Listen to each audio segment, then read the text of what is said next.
Hello, everybody, and welcome to the pilot program number 12, being put on by Pure Esports and SAK Gaming. My name is Sir Potato, and I am joined here tonight by Anarcho. I'm Hello, everybody. pretty sure we're live. How are you doing tonight, Anarcho? I'm doing good. How are you doing, Potato? I'm doing pretty solid, actually. I'm excited. This is our first night that we are running a 32-man bracket. We had 27 attendees signed up for tonight. I think we should have some good matches. I actually, tonight for the first match, we are going to have Spidey versus Mawson. I actually don't know too much about Mawson. I don't know either, but I'm looking forward to a lot of the people who are in this bracket. A lot of names that, I'm relatively new to the scenes, but I know a lot of these names. It's going to be pretty exciting to see what matchups we end up seeing. Yeah, I'm super excited. I know Spidey, I believe, still playing Bowser nowadays. I think so. Yeah, it's always fun to see some Bowser. Okay, perfect. I was about to ask if I could get game audio. Oh, it cut out. Okay. And now it's back. Yeah, we should be good to go from here. So, folks, I guess get ready to get some good Smash Bros going. I will tell Dan to give them the green light. Alrighty. Green light. Well, we'll get to see where they end up picking to go first. For Bowser, I don't know. You generally want to stay away from the triplat, so I think we'll probably see... Oh, we're not ready? Oh, JK. I'm thinking we'll probably see PS2 to start. That seems like the most consistent one to just say in general. Yeah, I really do think PS2 is the best starter. It really just is so neutral for pretty much every character, and it really feels like there's very few matchups where like a character actually just gets a huge advantage. PS2. I tend to be a big fan of it. Plus, it's got some banging music, so that is always a good thing. Yeah, most of the Pokemon music slaps in this game. They picked some good tracks. Yeah, personally, I'm a Route 10 stan. I love me some Route 10. That's fair. Anytime I'm in bracket, that's what I play. I like most of the Sinnoh songs, so I think it's Route 210 is in there. The surf theme is pretty good. And then, of course, you have Cynthia. That song goes really well for most matchups, and the Lorekeeper Zinnia is another really good one. Just most songs have a good, atmosphere to them. Yeah, absolutely. Small Battlefield is... I don't know. I don't actually like Small Battlefield in the stage list that much. Because it straight up just, is so small. Characters that can kill... heavies get huge buffs off of Small Battlefield. It's literally just alright, I'm on a tiny stage. Yeah, you get that as an advantage, but it seems... I don't know if the blast zones are a little closer to the ledges on PS2, but the stage overall is generally bigger, which gives it a very different feel from Small Battlefield. But going into this first game of Spidey versus Mawson. Yeah, we have a Link player. This is actually a cool matchup. You don't see a lot of Bowser versus Link, in pretty much any bracket. No, yeah, it'll be interesting to see how Spidey chooses to, approach through the projectiles and sword that Link's going to be throwing out constantly. And right now, Mawson's doing a very good job at keeping Bowser away. Currently with a 60% lead. Oh god, that down air was so scary. I feel like every Bowser main has a really weird habit of trying to land always with down air and down B, but... that up smash just barely being beat out by that down air, and there's the down B getting punished with the F smash, and that'll be the first stock going over to Mawson. Yep. A very good job at generally keeping Bowser away. Only 85% on him right now, and while that is kill percent for Bowser, it could be far worse for him at the moment. Yeah. F tilt on shield. Good attempt, not quite going to find it. This is a good ledge trapping opportunity. Great wall tech there by Mawson. Just a really gorgeous recovery. Really good job at getting around what Bowser had set up there with just kind of the bomb option. And keeping him very impressed right now and in the corner. But that down air going to take it at 145 on Mawson. Only 76 on Spidey, though. He can very well take this with a couple of big hits because Bowser has a lot of those. Yeah, it does feel like we're starting to see Mawson kind of just swinging. Like, we're seeing a lot of that F smash that Spidey was able to punish with the down air seemed very unnecessary, and Spidey did a good job taking advantage of that and being able to take the stock. I would like to see a bit more reserved, like, setups and stuff, maybe using bomb instead of using really, really committal options. Yeah, but we see that a lot. We see a lot of those, committal options. Another forward smash coming out, but luckily covered it with a nair, and Spidey wasn't able to punish that very effectively. We might see a little bit more setup as he has the last stock lead, but I'm unsure. It seems like Spidey's still not doing a very good job at getting through all of the hitboxes that he's throwing out, but we might see that change right around now. Yeah, I feel like now we're just seeing a little bit of spaghetti. Both these players are just throwing out so many hitboxes, and neither of them are super accurate with them. Yeah, a lot of whiffed grabs I'm seeing right now from both sides. Yeah, and not a lot of punishes for those either. F smash coming through, not gonna kill, but it is very close. I love that nair on the bomb. Gorgeous setup. Spidey getting so much damage. No double jump, I believe. Yep.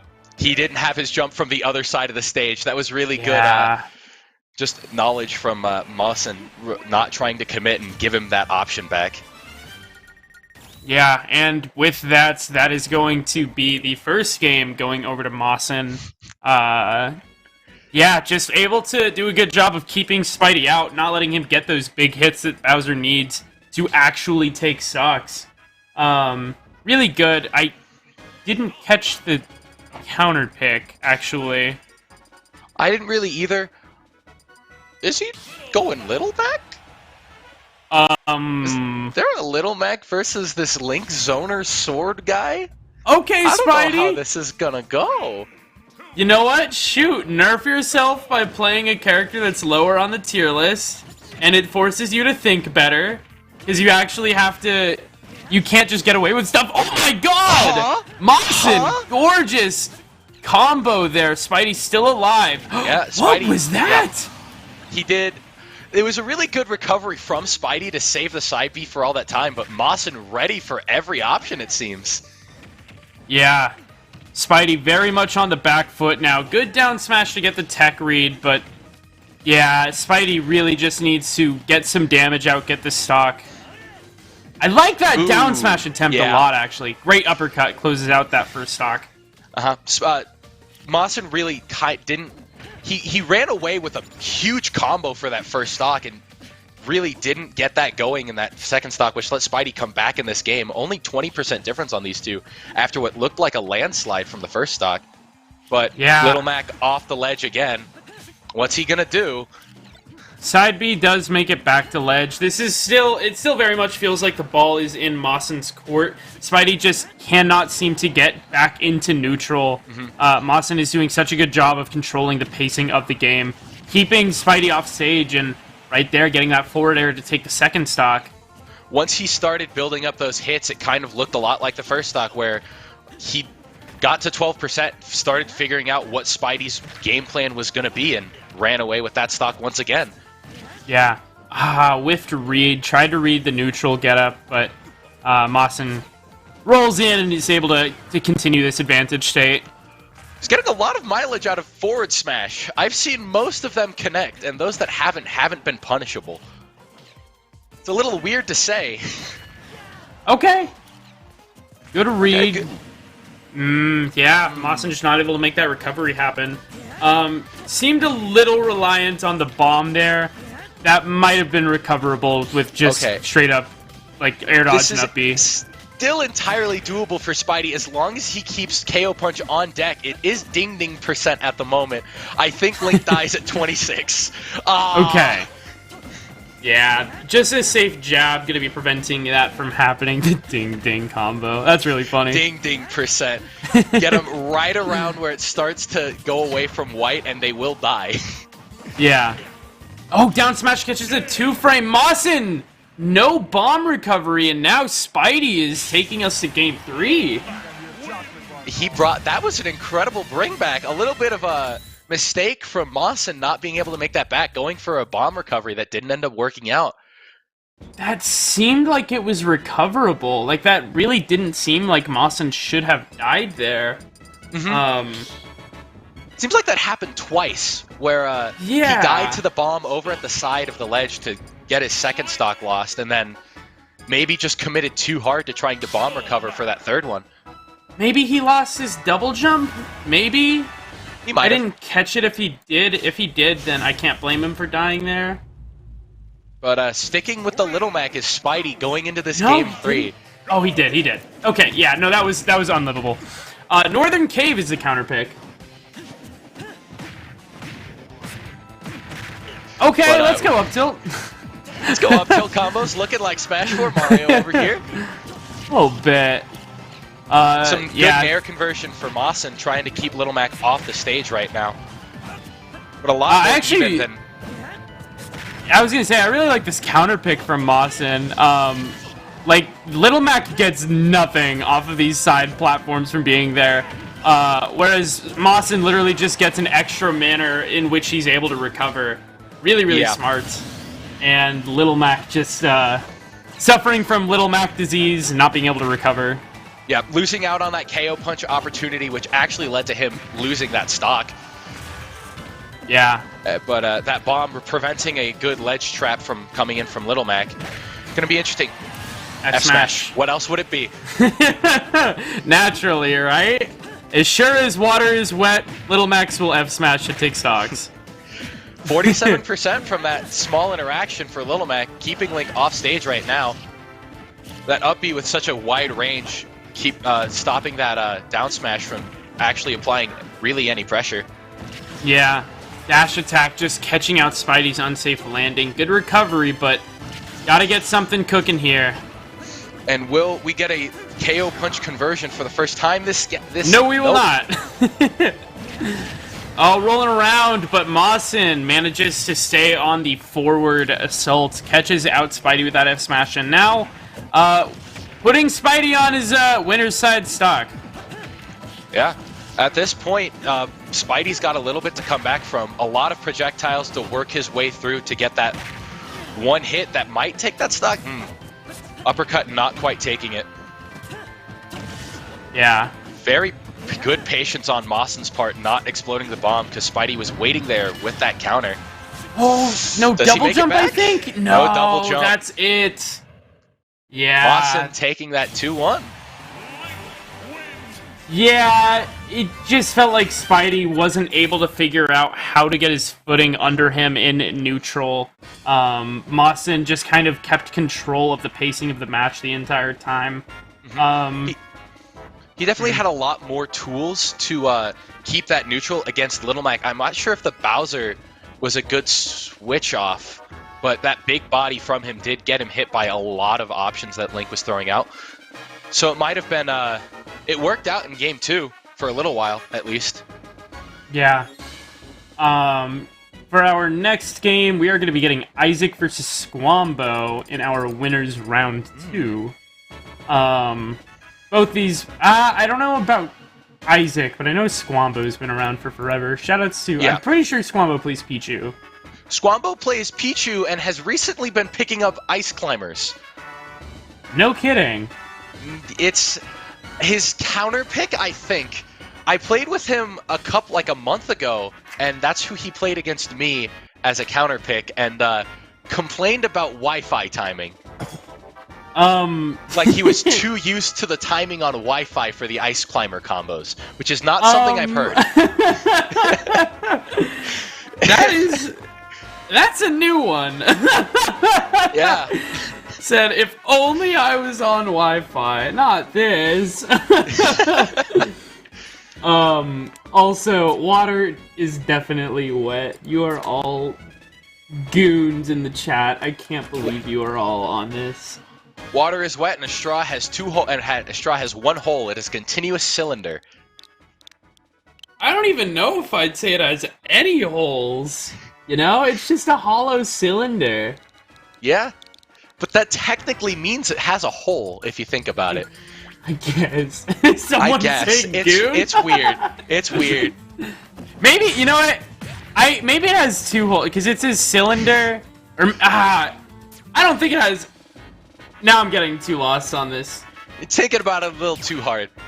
Yeah, my brain is, I need some WD-40. The hamster wheel is a little rusted up in there. Alright, alright. Alright, we are starting PS2. I'm excited.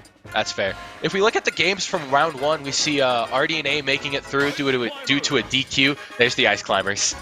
Not even pulling out the Pichu, going straight for Ice Climbers. Oh boy. Yeah.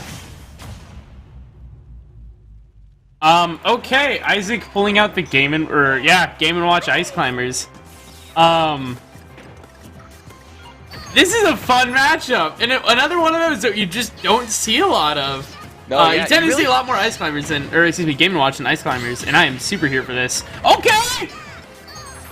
Starting to try to get Squambo's tried to get something started, but a good parry coming out from him, coming out from Isaac, preventing anything from really happening. Yeah, good double parry into the up B out of shield. I feel like up B out of shield is probably going to be what we're seeing a lot, but Squambo's starting to do a good job of keeping the pressure up. So he converted off. That's a good forward smash to close that stock off. But he converted off of Popo getting hit away from Nana, who continued with the up tilt, getting a back air to keep Isaac on the back foot. That's only Ice Climbers. Just Ice Climbers things.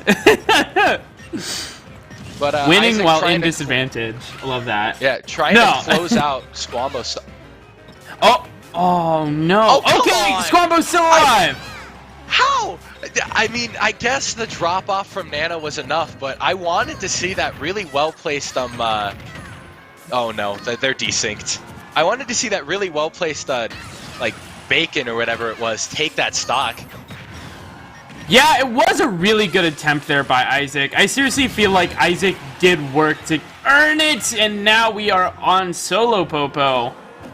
Ooh, good recovery from Isaac, kind of extending himself a little far, but being able to make it back while still applying a lot of pressure, and that back air sneaking through Sopo. Yeah, really good by Isaac, just kind of recognizing, like, there isn't a lot of recovery variations for Sopo, so I just kind of have to cover one with back air, and you know what? It worked! This is really going to be a test to see if Squambo can get anything started on all of Game & Watch's, like, just kind of odd tendencies that he has. Thanks, Nana. Thanks, Nana. Yeah, literally. Nana coming in so clutch. Up tilts, waits on the up air, and does manage to get a good hit. 130% on Isaac. There's the freezing. Yep. Ooh, desync, up tilt, up smash. Really good there from Isaac. Or from Squambo, pardon me. Yeah, it's always interesting to see how Ice Climbers reacts to each individual matchup, because the weights depend on, they affect a lot of what they think they do. And Squambo, we haven't really seen a lot of long, drawn-out combos from him at the moment, but a lot of good neutral wins, extending his victories as far as they can go at the moment. Absolutely. Just getting so much... like, every time Squambo gets a hit, it has so much influence on the game. 110% on Isaac. Oil Panic not going to find its mark, but Squambo just feels so close to finding this last stock and closing out game one. Missing that back air on Nana, which would have been a huge help to Isaac at the moment to close out the stock and maybe make this game a little bit more competitive for him. Yeah. Here's Squambo off stage. Got the Ice Climbers separated, but not going to find the stock off of it quite yet. Isaac off stage. Up tilt's going to find its mark. Up air will not go. Second one does. Yeah. And just like that. Took a little bit for that up air to hit. Squambo finally finds his target. Going to be closing out game one, and we're going to be getting game two here in just a minute. Yeah, Squambo sitting there at the end at his kind of on the last ropes on his second stock, but staying safe, not throwing out too many committal options to get himself a really heavy punish from Game & Watch, and able to take that with a 2-stock. Yeah. Let's see. People are saying the game video is glitching out a little bit, just so you are aware, Andrew. I'm curious what the stage selection is going to be. Smashville? I can dig it. I can dig this. Sticking to the Game & Watch, though. Yeah. And consistently sticking with the Ice Climbers, too. Good to see. I actually do like the Smashville counter pick here for Isaac. Just kind of is a little bit smaller of a stage, giving you that center platform. Yeah, I think this is just fine. It'll be a little bit trickier for Squambo to get, like, extended combos, because Isaac should be able to land, in theory. Yeah, a little bit of a jank from... What is Nana able to get away with on shield? That was... Pretty much whatever she wants to, actually. That's what it seems like in this match. A little Down bit smash. before... So funny. A little bit before, Isaac got a grab, and through the entirety of Game & Watch's back throw, I think it was, Nana was up tilting, and it ended up beating out the grab armor at the end of it. Oh! Oh, and berries and finds the F smash. Really good there by Isaac. That buried for a long time. Able to Oh, has to recover high. No down tilt. At least it misses from Squambo. 121% on Isaac. Yeah, Squambo's really got to find the stock, but Isaac, just so big with these combos. Doing very good job at keeping the two climbers separated, not letting them play to their strengths, and there it is. Little bit of an overextension to get up aired. Only 26% on. As soon as I say that, 59% 26 and on climbing. Oh no, side B. No. That'll be the stock. Now Squambo suddenly on his final stock and winner's side, unless he can get this going here. Oh Squambo's no. got that game lead, so he's got that next game to go if this does not pan out for him. You know what? You're right. Squambo is up a game, not down. But for this game, at least, he's Isaac's done a very good job at taking these stocks. Yeah, and, again, just continuing that trend from game one of just making, actually kind of reversing it now. Oh Isaac is the one. Oh, that jab taking it! The semi-spike on the jab hitbox. Actually getting the gimp. Oh my gosh. He didn't get to grab that ledge through that jab because I think Nana was extending that hitbox to not let him grab the ledge. Yeah, that was actually just so tragic. Isaac managing to take game number 2. Granted, that was a very, very good jab placement there by Isaac, but holy smokes, that gimp was just so sad. Yeah, well, it's going to be interesting to see if Squambo ends up counter-picking. Nope, sticking with the ices. But that stage counter probably going to put in a lot for him. Smashville's kind of not. Like you mentioned before, it's small, close quarters, and Isaac was really able to just keep up a lot of pressure on the ice climbers at all times. But going to FD, see if that changes at any point. This feels like a bit of a missed ban. I feel like banning FD against ice climbers is just kind of a given. I'm very curious what Isaac's reasoning is for leaving it up. In the very least, it is a very good stage for Squambo to be taking us to. But Isaac seeming to keep his momentum from that second game, getting a clean 77%, and Nana's back. She's back, yeah. Squambo just doing a good job holding on to her, but Isaac just doing so much damage, keeping this pressure so high. Will not let Squambo get back onto the stage for free, and that back air closes out the first stock. Very well placed there, getting around the options that ice climbers had to recover. Yeah. But it seems to be throwing out a lot of good, just lasting aerials to just eat what the ice climbers are trying to do. And if he gets stuck in something, that up B is so just consistently getting him free. Just Game & Watch privilege with that up B. Squambo seriously needs to be able to figure something out because Isaac just, again, controlling the pacing of the match. That down smash. Squambo getting back-aired so far out, and Isaac taking another stock. Very good understanding of how deep Game & Watch can go. Isaac completely understanding that no matter how low those ice climbers go, he is capable of meeting him down there with the move to kill. Yeah, up smash still won't kill. It really does feel like now Isaac just fully is plugged in. Squambo finally finding that first stock, but just so much damage coming in from the side of Isaac and not much of a response so far from Squambo.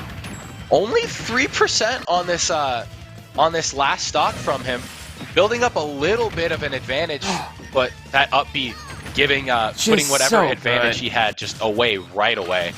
Yeah, just kind of recognized that the spacing was a little too close. Right within up B range, Isaac just, again, even in disadvantage, doing a good job of taking control of the match. Very good understanding every time he gets that up B to just separate the Ice Climbers. That's something that's gotten him so far in this match at the moment. Good. But 106% on him at the moment. Squambo could take this second stock pretty quickly, and if Ice Climbers do what Ice Climbers do, he could end up still taking this game. It's not out of the question. Yeah, it does get that stock, and you do still have, well, at least No one more. Ice Climber. Man is gone. I don't know how much Squambo will be able to get at the moment.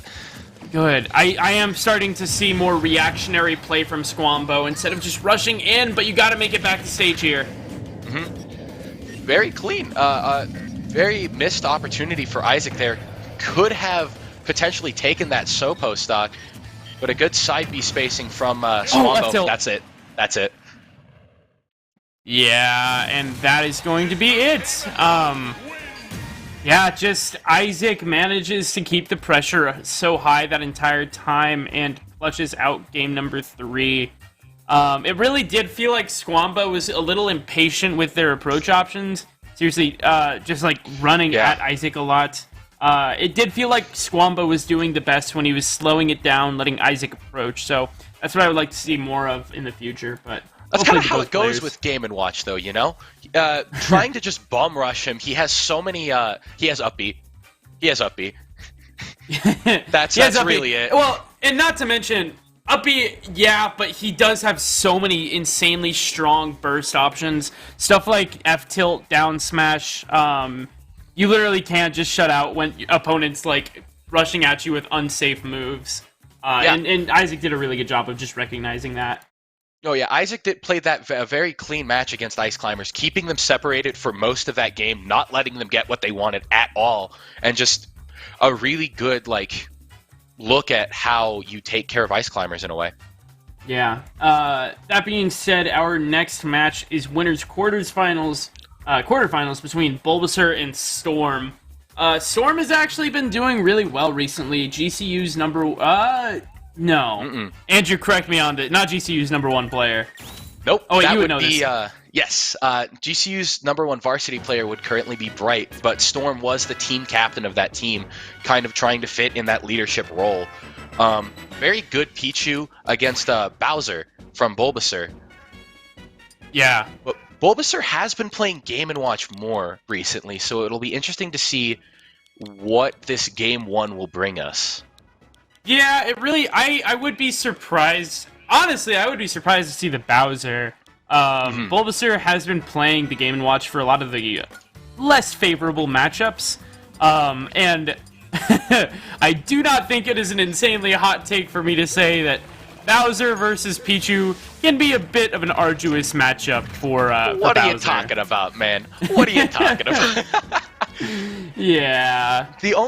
One of the positives for Bowser in that matchup, despite the huge negative of him getting comboed to hell and back, is he kills Pichu incredibly early. Yes. Yeah. You can just get stocks at 60% if you get an F tilt at 2 frames or something. But I don't know. I'm very curious to see what we're going to be seeing from both these players. Oh, wait. Yo, we're going to Elite Smash? Is that how we're deciding this one? Yeah. We might be holding this match, actually, for just a second. Okay. Just to make sure that we are getting our stream. We've had some people say that, the stream looks really weird. So we're kind of just, taking a second, making sure it actually looks good, before we continue. If we're talking about that, I've noticed a little bit of pixelation in certain parts, but it hasn't been taking away from most of the gameplay. But you still want to get that fixed as soon as possible. Yeah. Okay, we actually do have the green light, so we should be good to get this match started here. Alrighty. Okay, I'm super curious to see who Bulbasaur is gonna go though. Look at Bulbasaur. Yeah, he looks like he's jamming right now. That's really the question when it comes to this, because Storm is going to play Pichu. That's not really a question at this point. Storm's shirt is pretty funny. Dare. That's pretty good. Dare. Oh, yeah. Game & Watch Pichu is a very tough matchup for Pichu. It's a weird matchup. Pichu's whole thing is getting... Oh, unless... Snake? Yo, Bulbasaur's Snake? I don't know if I've ever seen this on stream before. Now, this is interesting. This is very interesting. Now, I don't know how this will work out much for Bulbasaur, because Storm does have Snake matchup experience. We have there's a Snake player at GCU that he gets pretty consistent practice against. But maybe Bulbasaur's Snake will be enough of a change of pace from that one to maybe get him some mileage in this matchup. Yeah, I also just straight up don't know how much experience Bulbasaur has on the Snake. So far, he's been doing a good job of building up this damage on Storm and not letting Storm get any massive combos started. Not seeing any like resets in neutral. Ooh, unsafe dash attack there. He's also fully aware that at like 60%, Snake up tilt might just kill. I saw him throw that out earlier, and that's a very good option at the moment to just apply a lot of pressure to Storm's approaches. Yeah, with enough rage. Oh, there's the jab block. F smash not going to kill. But it is definitely a good way to take control of the match. Ooh! Love that recovery. Very ambitious neutral air there, trying to catch out a jump off of ledge, but just not quite going to count. Oh, no! Good reaction. Great recovery there by Bulbasaur. Back air going to catch him out on the ledge anyways, but still very, very good initiative taken there. Yeah, good patience from Storm to wait on that back air too. Now, in this match, very good back air placement from Bulbasaur there. In this matchup, when Snake is recovering with Cypher from down low, Pichu only has down air. Yeah, and C4 was on the stage. That's just a free stock going over to Storm. Yep. I was just about to say that Pichu really only has down air to break that Cypher of Snake's. Not even his Thundercloud from down B breaks it. Yeah. Let's see, and now Storm is a full stock ahead and sitting pretty. Getting a little bit of a combo started here. Bulbasaur off stage. Air dodges back on F smash and does not take the stock. The pressure. Ooh! Very punishing a predictable air dodge from the Snake, but that F smash not having enough power to kill, it seems. Yeah, just trying with these down airs. Storm is so close to taking the stock. Up smash, Thunder finds its mark, but not going to get the hitbox, and C4 takes it for Bulbasaur. Yeah, good DI coming out from Bulbasaur to not get hit by the second hit of down B, and just keeping himself in this game. 37% racked up on Storm already, but hitting that last hit of back air to put him in that little bit of disadvantage that he might need to take the stock. Let's see. C4, this damage on Storm, just getting very massive. One strong hit from Bulbasaur, but the down smash comes in, and that'll be game one. Very good from there. That was that was a very clutch down smash from there, because if he missed that and Bulbasaur was shielding, up tilt would have taken that stock, and we would have seen a very different game too.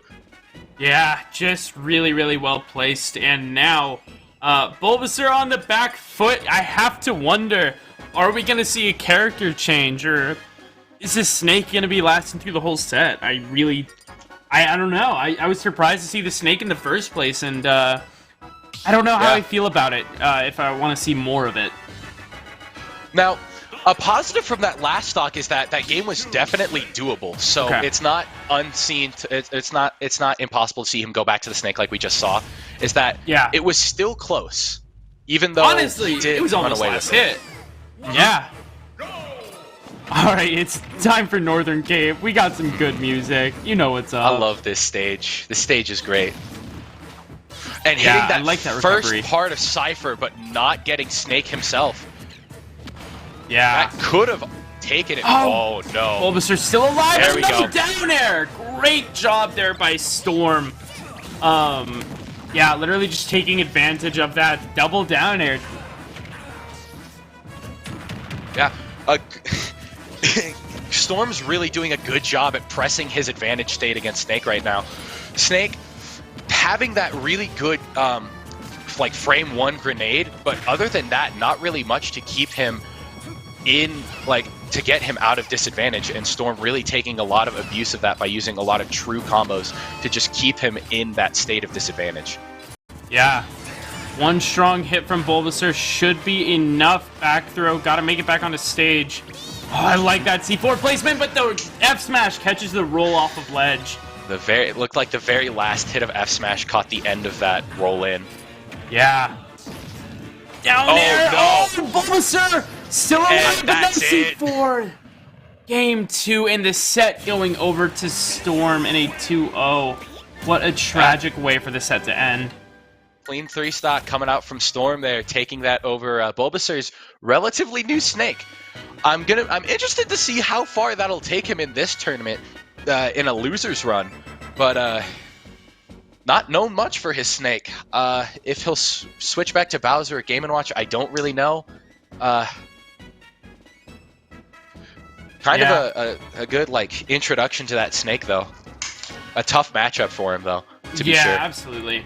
That being said, we are advancing into another winner's quarters match. We have our very own RDNA, Arizona's resident Mega Man main, going up against Captain Remix, who is a Ice Climbers main from, mostly a Wi-Fi player from Illinois, showing up at our tournament. I'm very curious what he's doing out here in Arizona.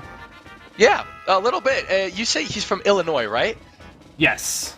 That's quite a ride. Whether he drove or flew, that's a long way to go for a tournament. Yeah, whether he's just visiting or I don't know. Either way, I'm excited to have him out here.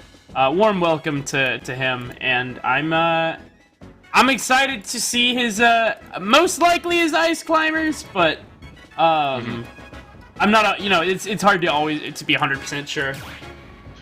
RDNA coming from another tournament that he played in yesterday, actually winning that a smaller like esports local, taking it over Bright in the final game. After Bright did a bracket reset, RDNA was able to clutch out and take that tournament for himself. Yeah. So he's going a little bit warm into this tournament. It'll be interesting to see how he'll react and play against apparently Ice Climbers. Yeah, I will say this is going to be a pretty tough matchup. I know that Captain Remix is like a very, very solid player. Either way, I think this will be good for RDNA to have a VOD to be able to go back to, no matter what the result of the match will be. It's always good to have a good like VOD that you're able to analyze against a really good player. Mm-hmm. Thinking about this matchup, for me at least, it goes to Mega Man having those projectiles to stuff out all of the approaches that Ice Climbers can do. So it'll be a little test of endurance to see if Captain Remix will have the patience to work his way through all of the hitboxes that Mega Man's going to be throwing out in front of him. Yeah, I will say, oh my god, my phone has been off silent. I apologize for that. No, literally on Captain Remix's Smash Wiki page, he is listed as a Wi-Fi warrior from Illinois. So I think perhaps a test of patience might not be the biggest struggle at the end of the day. Mm-hmm. I don't know how you feel about the term Wi-Fi warrior being the identifying signifier on the SmashGG page. It feels a little interesting. Yeah. So, we got a lot of Wi-Fi warriors that we'll probably see being up and coming in as Smash emerges from the online state that it's been in back to offline. Be interesting to see which I feel bad saying this, but which Wi-Fi warriors will rise to the task of surpassing their heights in offline and online. Yeah, well he's saying that he will not play Ice Climbers. Oh. Okay, word. It looks as if he'll be probably playing Pyra and Mithra. It looks that's like not too surprising. I mean, just taking one look at his Twitter page, it's like Yeah, I'm not surprised to see Pyramithra. Yeah. His in-game tag is also Numa, which does make sense if he's playing Pyramithra. Yeah. Shout out to Xenoblade. I've heard it's a good game. Or so they say. No, I'm just kidding. I that's one of the games that I do actually plan on getting into because it seems really cool. And I will say as well, Remix. One more thing, does actually have very, very respectable wins on players like Shoot, I always get this wrong. Hiyarash, Beast, Mario, some other notable players in there as well. Wow. Yeah, so a very solid player. Yeah, not a weak player by any means. It'll be this will be my first time seeing him, and I'm looking forward a lot to what he has to offer. Yeah, we have been seeing like a couple of Pyramithras out in Arizona. Nothing like super noteworthy so far. I feel like everybody's still developing theirs. So I'm excited to see like what this character has to. Yeah, we see a lot of like AZ players who are known for like other characters like Loot Noir trying to pick them up, like just testing the waters of the Pyramithra matchups that they have. But yeah, if we saw an immediate go over to the Pyramithra. Yeah. And what is that tag? Numa. I think it's Numa, but you might not be able to fully do that in this game, so it might be something slightly different. Okay, I have no idea. Is that... Because the first one is Pi, Greek? which confuses me. Yeah, it's Greek. Okay, I have no idea. If anybody understands Greek, I would love to know what that tag is. Either way, starting off on PS2, Captain Remix, I'm sure I don't know if it's Captain, but I think it makes the most sense. Remix having a pretty aggressive start and getting a bit of damage out of it. So a big switch from, good jab block from RDNA to keep Captain Remix on the back foot, but a little bit different matchup than what I was expecting from the pace of Ice Climbers that I thought would be, but to a very high-paced matchup when Mithra is out, which we'll probably see most of the time, as her combo game is phenomenal. Ooh. I love that, using the Mithra just to get RDNA in the air and swapping over to Pyra to catch him landing. Just really clean and really good understanding of the different stances. Oh! Is that a thing? That definitely looked like a thing. Getting the metal blade into F smash with Pyra, really, really good conversion. Yeah, just a great way to seal out that first stock. That shows that Captain Remix has at least probably a lot of matchup experience with this, if he knows that that might be a thing. I'm looking forward to see what he does from this point on after that showing. Yeah. Let's see, 69% on RDNA, gets the down air, tries to read the air dodge back onto stage, but yeah, the platform was there. Back air gonna close out that first stock there. Well-placed back air from RDNA, pressuring Captain Remix a little bit as he tries to approach and taking that stock. But RDNA sitting at 100%. Huh? Leaf Shield beat out up B? Don't worry too much about it. It is what it is. You know, it is what it is. It is what it is. I will say, I have been really liking seeing how RDNA has been using that side special. Just been such a good way to get off of stage, and Remix hasn't found a great counterplay against it. We have seen some like rolls away just to keep themselves safe from like downer, but RDNA is playing really, really well around that side special. Yeah. Really using Leaf Shield to its fullest advantage at the moment, keeping great F tilt. Yeah, keeping Remix on the back foot, but building up a lot of lost stock on that first one. But yeah, Captain Remix not one to let himself get taken aback by just a little bit of a Leaf Shield. Taking over this game a little bit right now. Gonna see this swap back to Pyro. Oh! Okay. So really good timing on that down air. Did Remix not grab the ledge there, or is RDNA just cracked? I think he might have just caught the first couple of frames of regrab invincibility. Really good. Baits out the air dodge, punishes with F tilt, Here's RDNA having to make it back onto stage. The neutral special finds its mark, and game 1 goes to Remix. That was a really good final interaction for Remix there, keeping RDNA on that ledge for what seemed like probably like 15 seconds there. Just back and forth from that ledge, just constantly kicking him off. And finally, I don't know if that Flame Nova, if it shield poked or if RDNA dropped his shield trying to get the parry, but either way, it led to Captain Remix taking game 1. Yeah, just such a good ledge trap there. RDNA just tragically fell into that trap. And now with that, we are going into game 2.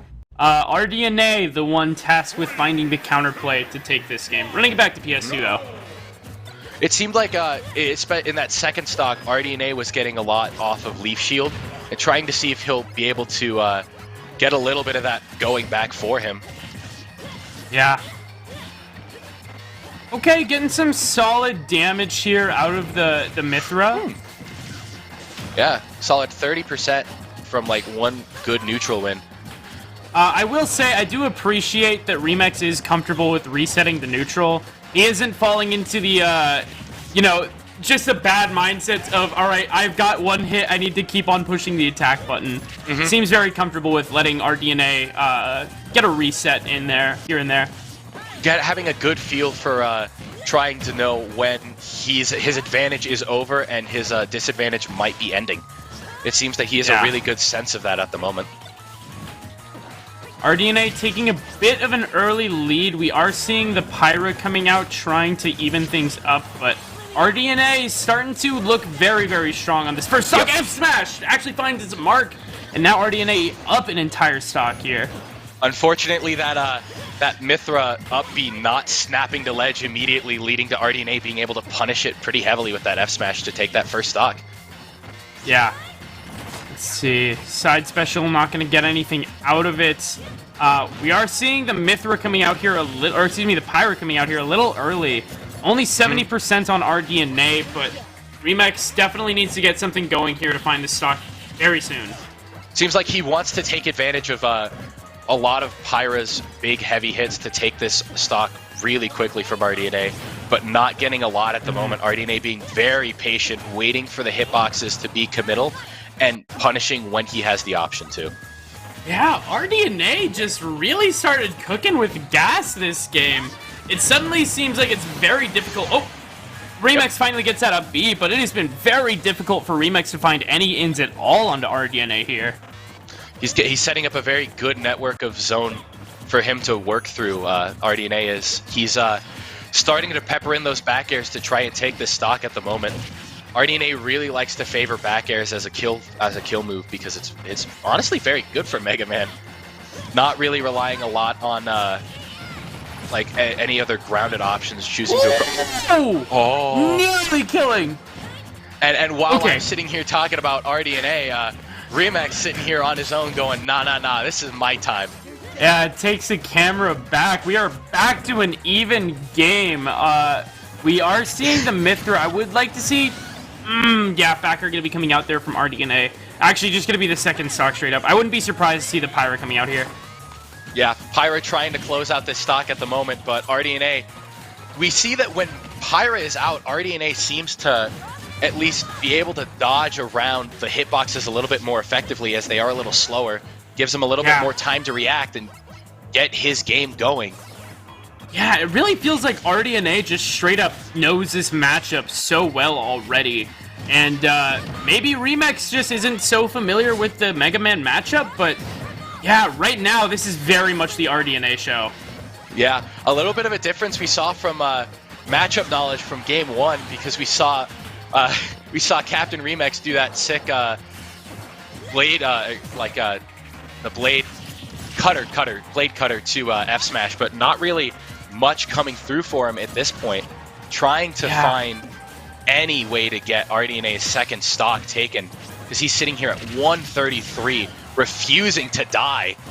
RDNA is so sick, and I know it feels weird to call a Mega Man sick, but like, seriously, he's doing like such an excellent job of playing to his character's advantages. Just doing such a good job of building up this zone and saying, you are not allowed to come at me. Remix finally finds that stock, but at 111%, RDNA just still so comfortably in the lead. Yeah, I'm gonna be honest. I think RDNA is pretty comfortable with sitting at the other side of the stage and waiting for Captain Remax to approach. We saw a little bit of a standoff from these two. Yeah, I actually like that. Remax just like taking a second and calculating, seeing what's going on. Why can't I get in? But RDNA just one good hit from taking this game. A couple times when you're in a very zoner-heavy matchup, you kind of have to take a second back and just rethink. And Remax jumped out of it. RDNA just barely finds that game, or barely finds that. Exploded. Yeah. Wow. I'm almost certain this is what happened, but I believe Remix jumped out of that up air, and because of that, yeah, that is going to be the suck. Jumping out of that is what causes you to just go straight up. Yeah, really, really good. Also, I am now being told it is Remix, not Remix. I've been saying it wrong this entire time. I will keep that in mind. Yeah, that's a little tragic from Raymex rather. He'd been doing a very good job at whenever he was getting hit by those up airs to stay calm, wait for the hitbox to end, and air dodge out away to safety. But oh boy, that up air. Oh yeah, just so good. Another Ice Climbers on stream. He's thinking about it pretty hard.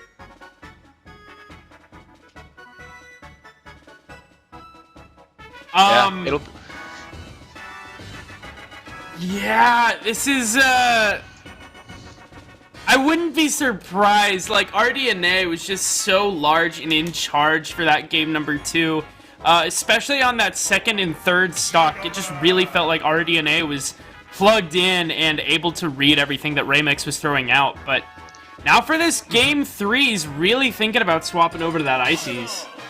No, sticking to the Pyramithra. Alright, I respect it, yeah. It seemed like when he was, when Raymex was sticking to the Mithra, it worked out a little bit more in his favor, and it was really him sticking to Pyra that game 2 that got him in a lot of more trouble. Yeah, it really feels like at the end of the day, RDNA knows the Pyra matchup. Raymex's Mithra is so clean, though, that it is like a little tricky to keep coming through. Not gonna kill quite yet, but holy smokes, RDNA. Just keep up the pressure. A little weaker on that down air than I thought. I don't know if that side B was a little too low. If he hadn't of down aired there, if he would have died anyway. But that's a question to not worry about for now, as RDNA is not worrying about it himself, building up his own momentum while trying to build up against Raymex. Yeah, Raymex so far is very much still keeping this game even and actually has a slight lead. RDNA trying to find that magic that he had in that the ending of that last game, but Raymex is doing such a good job of not letting him get any momentum started. Raymex very nearly converting on that same cutter to forward smash from Pyra that we saw earlier. But good spacing coming out from RDNA. The Blazing End, so scary. RDNA off stage, here's a ledge trapping opportunity. Blazing End finds its mark. RDNA off stage, another one gonna hit, and that percent getting higher and higher. We won't be seeing that kill very soon, but putting a lot of percent out there. That was an interesting trade. RDNA will certainly take that. Forward air clashing with the landing hitbox of that up B. No! Double jumps out of the up air again! Raymex just dying again to these up airs.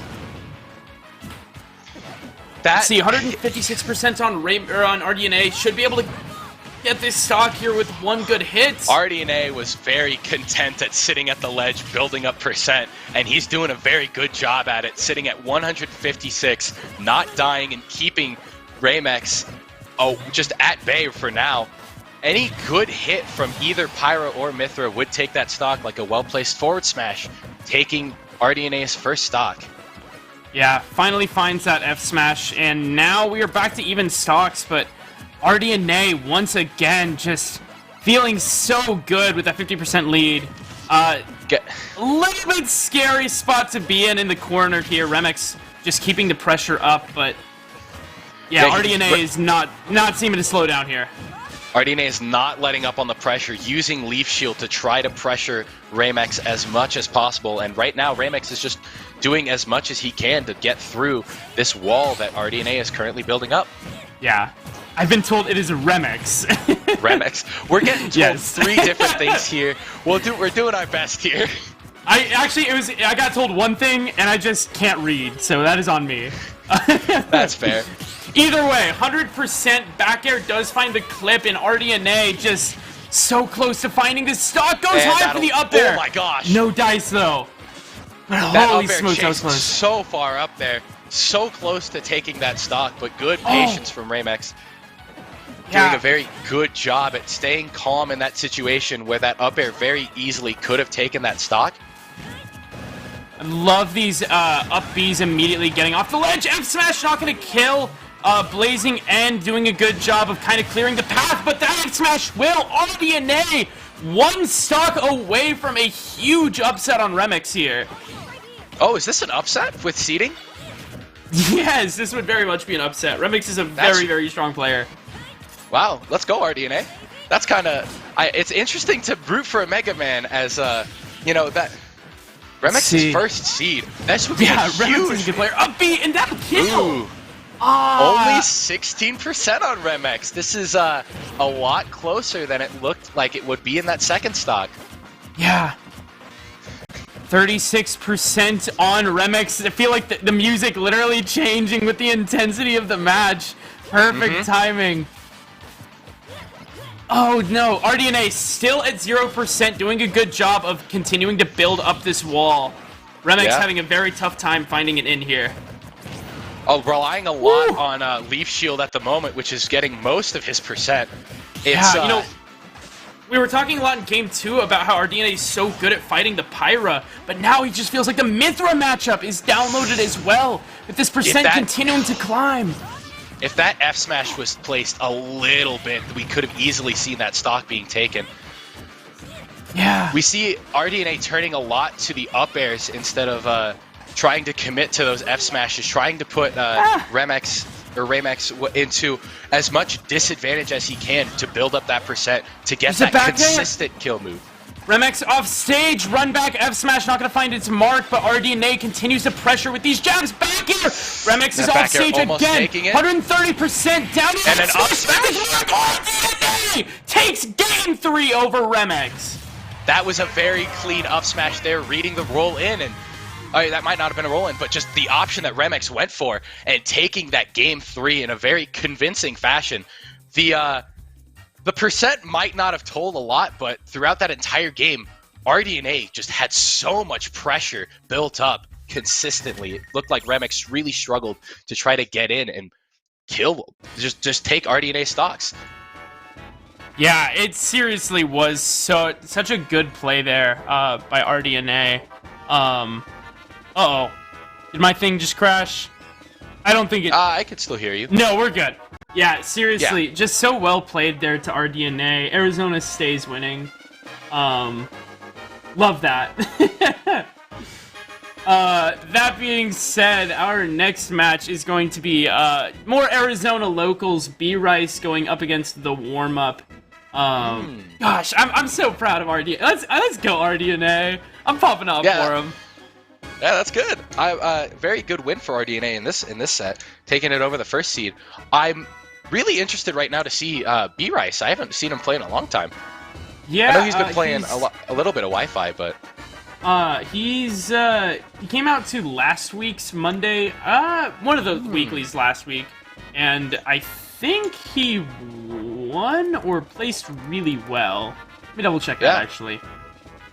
I watched Wednesdays, so I think it would have to be Mondays. It was Monday. He won against Frost and Jinx, who have kind of been very large and in charge at these Monday and Wednesday weeklies. AZ players only do well in AZ. It's because AZ doesn't travel. That's not true. AZ you literally don't travel. just had a tournament in Utah. Anyways. And Base Mage, the man who said that himself, going to Smash World Tour. Yeah, I actually don't know how everybody did out of state, but... Oh, he went 0-2. Well...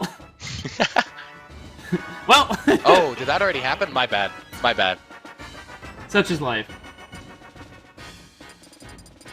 Not really well versed on this. Yeah, I will look into the artifacting because I do think base mage is cap it a little bit though. That is really weird. I don't think base mage would go 0-2 at any. Yeah, that's some cap right there.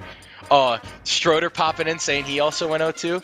Well, to be fair, I also went 0-2. Anyways, to be fair, I this think is we winner all went semifinals. 0-2. Everybody went 0-2 on that fateful day. This is winner semifinals, so we are getting a best of 5 set of B-Rice's Isabelle versus the warm-ups Luigi. Oh, semifinals. What did I say? Oh, yeah, this is semifinals. I think we said winners finals, but it is semis. Yes. If we think about it, the real 0-2 was the friends we made along the way.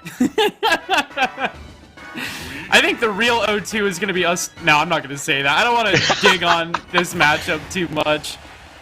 Especially since it is two of the coolest reps of these characters. I love both B-Rice and the warm-up. Both these players are so cool with their characters. Oh, is Small Battlefield not the right stage? I don't think so. This might have been banned. Alright. I mean, I know how the warm-up feels about PS2. Yeah, we know very clearly how he feels about PS2 right now. Which, I gotta say, I don't know how I feel about that. I mean, for some characters, I get it.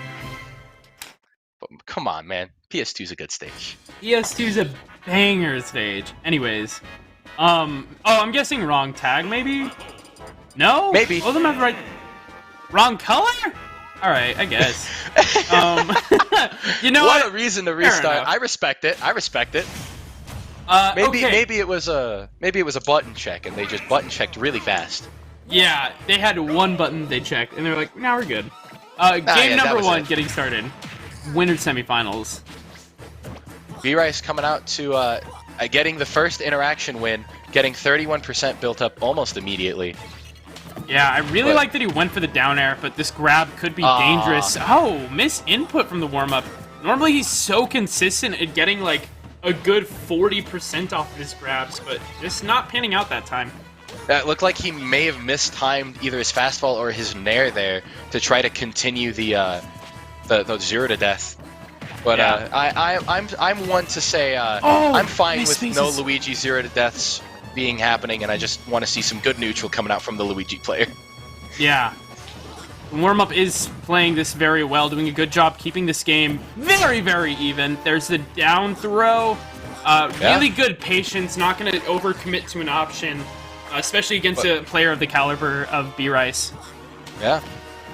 He's gonna have to play very consistently to do well in this. And right now he's certainly doing that. Keeping this to a very close percent lead and taking the first stock with a really good up smash. Yeah, just catches the roll in at such a high percent, but it's not over yet. B-Rice manages to find that forward air and closes out the warm-ups for stock as well. We're back to even. Yeah, B-Rice recognizing what he needed to do to take the stock in that situation. Just a clean runoff forward air. Yeah. Up smash, and B-Rice actually just straight up air dodging to the ledge. I like that. You know what? Just get a good reset. Yeah. We see a little bit of a trade between the two grabs here. The fishing pole trading with the plunger. Okay, he wasn't on the ground. No wonder that didn't grab through shield. I saw the grab hit the shield and was concerned for a second. Oh! Very quick pocket. Yeah. I'm not too surprised at the pocket. I'm more proud of the warm-up for actually parrying it, but gorgeous down air from B-Rice to be catching that second stock. B-Rice making sure that the warm-up knows that that option is available, though it doesn't really seem like that'll be much, very widely used in this situation, because B-Rice has enough pressure on his own without having pocket up. B-Rice was spacing that down air so well. Great up B there, though. 78% and climbing. So much damage after that. Lloyd Rocket, B-Rice with the nair. Warm-up, gotta make it off of back on the stage here. Wait. Nope, no jump. B-Rice taking that with his final stock, not taking a single hit. Yeah. Yeah, just a really, really solid game there from B-Rice coming out. Manages to take it pretty convincingly over the warm-up. It just felt like every interaction that those two had together, anytime B-Rice was in advantage, he just seemed to be getting a little bit more out of it than the warm-up was. Yeah. It looked a lot like the neutral interactions were pretty even, but the amount that B-Rice was able to get off of his neutral wins just added up so much more than the warm-up was able to keep up with. Yeah. Well, I will say, I do know the warm-up has a very strong advantage state. It just was not shining. Boy, we are getting a lot of Final Fantasy music tonight, aren't we? It's some good music. I'm down for it. Yeah, go from One Winged Angel into this. I'm alright with this. I'm happy that we got more than 2 songs when Sephiroth came out. Yeah, right? Oh, very ambitious up B there out of the warm-up. Yeah. Definitely a solid punish there from B-Rice as well. Yep, having the F smash to put. No! Misfire coming in. I was about to say that the warm up was put into a pretty deep amount of disadvantage, but Misfire came in to prove me wrong, saying, "This is no disadvantage. This is actually my win condition." Good DI there by B-Rice. Just straight up holds like very far out. Not going to be getting hit by the Cyclone. Okay, Tomahawk down tilt. I like that. A lot similar interactions we're seeing from game 1 with the first stock being taken by a Luigi up smash and B-Rice coming back immediately to even out the stocks and percent. Yeah, and that Lloyd Rocket was there the entire time. B-Rice straight up literally just sneaks those in so just without being seen all the time. Sometimes even I catch myself and I'm like, where did that Lloyd Rocket come from? Is that always there? Yeah, it's a lot of mind games that you can do with these trap-based schemes that you can think up with Lloyd Rocket. I don't really watch many other Isabels, so I don't know how common this is, but it seems like what B-Rice does is a little special. Yeah, B-Rice is such a cool player, and such a good guy. Shout out to B-Rice, just straight up. I love that guy. Either way, still a relatively even game. Again, up B, just not finding its mark on the edge of stage there. But we see the warm-ups doing a very good job at picking and choosing his neutral interactions. Another up smash to take that stock. I think all 3 stocks he's taken off of B-Rice have been through up smash. It's a really good burst option that hits behind you. Really good delayed recovery there as well. B-Rice has been getting a little too comfortable with getting these, like, drop-off nairs and stuff. Lloyd Rocket is planted under the right platform here, but the warm-up got to focus on making it back to stage here. Yep. Having a very good use of his resources to get back to ledge through Lloyd everything Rocket that B-Rice has thrown out. gets caught out. But not dying. It's pretty good DI coming out from the warm-up. Yeah, no double jump, I think. Gotta bank on a misfire, still has it? No, yeah, he does not. Back to an even game. B-Rice, very comfortable here at only 6% and looking to keep things continuing on with this momentum. Yeah, B-Rice did a very good job at bringing this game back into his corner, but the warm-up not letting this get away from him either. 52% on B-Rice at the moment. The warm-up actually has the percent lead and is kind of pushing his advantage right now. I'm seeing a little bit of what you were saying earlier, how the warm-up has a lot, like a really good advantage state. He's been pushing it a lot in this matchup and in this game in particular. Ooh, much like that. Spot dodge reverse up B, and the warm-up finds game 2 in a very, very heartbreaking for B-Rice turn of events, but just a really, really good play there. Good recognition for the warm-up, recognizing that the spot dodge was the option there, covering most of the options that B-Rice could have thrown out, and honestly, a really clean up B kill. Yeah. Oh, that was really good. I like that we're running it back to small battlefield, too. I know that the warm-up loves this stage, and B-Rice is comfortable enough on it as well. You know, and both players are comfortable on a stage. No need to be changing it around. Yeah, it'll be a little bit changed with that third platform being thrown in, and this is battlefield, not small. This is just normal battlefield, yeah. Ah, I see. I wonder who this actually benefits more. I don't know how much either of these characters get off of the third platform. This is B-Rice's counter pick. Isabel does get a good amount off of being able to just run around. Not to mention, she gets to land a lot easier. And one more thing, just to round it out. Lloyd Rocket also gets a pretty good buff here because suddenly Lloyd Rocket it on that third controls platform. everywhere. Yeah. Yeah. And if you get it on that third platform, that can very easily kill. Covering neutral get up. Lloyd Rocket not going to find its mark there, but we have still a very even game here. Let's see. That being said, the stage is just fine for Luigi. Anyways. Yeah. Okay, up smash catching B-Rice while he was falling through the side platform there. Cyclone as well. B-Rice just not seeming to die. Not quite yet, at the very least. Not quite yet, but I'm expecting to see more up smashes from the warm-up. They seem to be catching a lot of the options that B-Rice has been throwing up, but yeah, a really good back throw to take that stock, and the warm-up getting hit by another one of B-Rice's Lloyd Rockets immediately after taking a stock. Yeah, literally coming off the Angel platform. Really funny. But He now seems to be- B-Rice, kind of the one in the passenger seat. Got to figure out how to take this stock here. Yeah. I get what the warm-up is going for. He's trying to destroy the Lloyd Rocket before B-Rice is able to get anything off of it, but it seems like he's not throwing out the right hitboxes to get that done. Yeah. Gets the fishing rod up throw. Not going to kill. Good DI there by the warm-up. But that percent is starting to become really scary. Yep. Another fishing rod up throw is going to seal out the second stock. I was surprised that he survived at 150, but anything after 150 from Isabel will probably kill. Yeah. Anything, you know, substantial. Like this patience from B-Rice. He's not just throwing out, or at least not, his mix-ups. He doesn't continue to throw out the same moves at the same timings. He seems very comfortable with delaying stuff like his forward airs and his neutral airs. Yeah.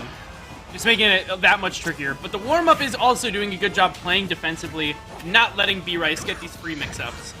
Yeah, he's playing very patient right now against Isabel, which is... It looks like it's a pretty good way to play against it, as he's getting a lot off of what little he can start to get. Yeah. But not a good Lloyd conversion. Rocket? No conversion off of that Lloyd Rocket for B-Rice, which is a little Great tragic. F And that, yeah. That F tilt Does he just make it sealed back? Stock. No. No. Just Yeah. barely not making it back. Yeah, all of that just because the warm-up missed. Yeah, B-Rice so good at that. The warm-up did not snap to ledge, and B-Rice was able to get an F-tilt to close out the stock. And now B-Rice going full stock ahead. He went all the way around that stage just to bait the warm-up into running into that Lloyd Rocket. Yeah, Either that or B-Rice it is wasn't so good. just to bait. That was very creative. I did not expect that. He has these ways of like just mixing up his opponent and just getting into their head. Here's the edge guard opportunity, but there is going to be a very nice misfire. Percent is getting higher and higher. Lloyd Rocket is covering a roll. Yeah. The warm-up's gotta have to... Forward air The close warm-up out really the stock. struggled to close out that second stock from B-Rice, and that got him in a lot of trouble. Yeah. This is a best of 5 sets, though. The warm-up does have yet another opportunity to make the comeback happen.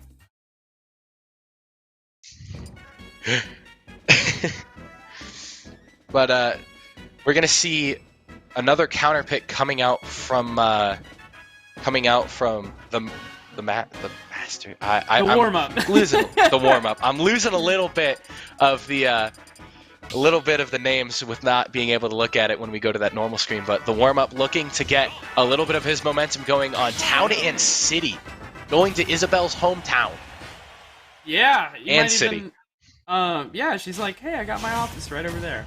No, I think this is a fine counter pick. I know the warm-up tends to go like any of the flat stages, but I mean, so does Isabel. Like, this isn't a huge mix-up as far as advantage goes for one character over the other. Yeah. The warm-up will get a lot more space to try to extend his combos horizontally, but B-Rice has a lot more room to set up and keep the warm-up away from him. Yeah, and keeping B-Rice this hasn't been damage up as touched. well. Yeah, just And there we go. gets a grab. As soon This as I could say be it, dangerous. a good 53%. The game went from B-Rice looking pretty commandingly in the lead to fairly even right away from one interaction. I love that delayed down air. Gets the sweet spot, and now the warm-up. Really, really scary. Up B's again. No down smash punish there from B-Rice. There's the Nair. Not going to get a follow-up. I would have loved to see a Cyclone out of that, but I can understand the warm-up's hesitation. Yeah, that Lloyd Rocket was right there creating a lot of pressure, trying to keep him away from that area that B-Rice was just occupying. Ooh. See Lloyd Rocket covering neutral. Get up. Love that spacing. The warm-up makes it back on the stage. Gets the grab down throw. Not going to get a follow-up, though. I don't know how tight the timing is on getting Cyclone off of down throw, but it seems like the warm-up's having a little struggle to hit that consistently, and just covering that roll in beautifully was B-Rice with that up smash. Yeah. The Lloyd Rockets cover what looked like the other two options. Absolutely. Run up smash. Yeah. Kind of just very, yeah, the warm-up kind of started swinging. There's Stage Spike still alive. The warm-up did run into a Lloyd Rocket with a dash attack, but does still find the stock. But you still got to find more, because right now B-Rice is so in charge. Yep. Down air, and that's the stock. Very good spacing. It looked like he was starting to figure it out earlier in this stock, that spacing on the Luigi side B, and finally getting a conversion off of it this time around. B-Rice pretty commandingly in the lead this time. But Luigi is fully capable of having an explosive stock to try to bring this back. No, he didn't realize he got gimped. That was some very good awareness from B-Rice to recognize the situation that the warm-up put himself in. Yeah, the warm-up just totally didn't recognize the fact that he lost his double jump, and B-Rice managed to take full advantage of that to take game number 4. Very good games. B-Rice taking that 3-1. And going into this next match, we'll be seeing two players we've previously seen on stream, RDNA and Storm, going up against each other in the other winners semifinals. Yeah, RDNA coming very hot off of a 2-1 win over Captain Remix. And Storm beating out Bulbasaur and the Traveler in winner's side so far. So I'm excited to see these two go up against each other. Especially since we are likely going to be seeing Mega Man versus Pichu. Yeah. Which is a really cool matchup. It'll be pretty... It should be pretty explosive on either side, whether the Mega Man will get the hits to make Pichu die ridiculously early, or if Pichu will be able to get the combos to take out RDNA stocks super fast. Yeah. The big question of the hour, I suppose, is where are our players? Okay, here they are. There's Storm right there, and RDNA is walking up right now. Okay. He's got a hot pocket? Sometimes that happens. You know what? If he does, I respect the hell out of it. Yeah.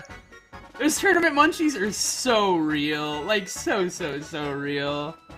Gotta keep your energy up when you're thinking as hard as a Mega Man player.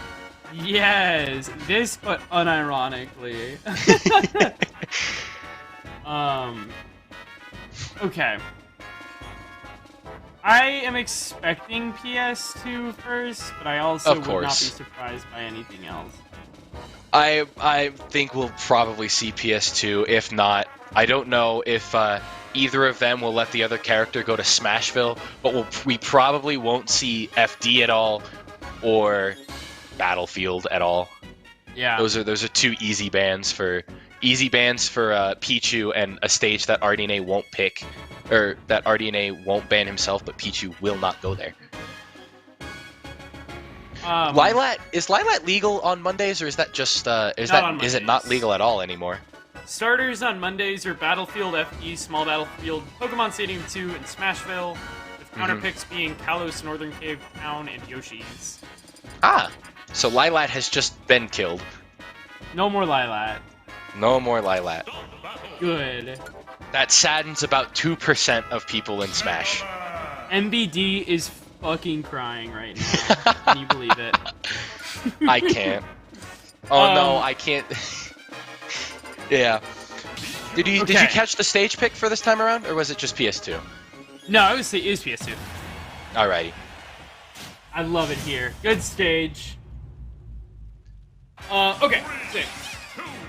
We'll be getting things started here. RDNA versus Storm. Winner of this will fight B-Rice in winners finals. I'm going to check real quick. I think the last time these two met 2 weeks ago, Storm did take the win. I don't know if I'm thinking of a different Mega Man, but I don't think I would be. There's not really any other notable. RDNA is really one of the most notable Mega Mans around here. And he's doing a very good job at pressuring Storm right now. Yeah, seriously, just continuing to keep it up, getting a good 80% just to start things off.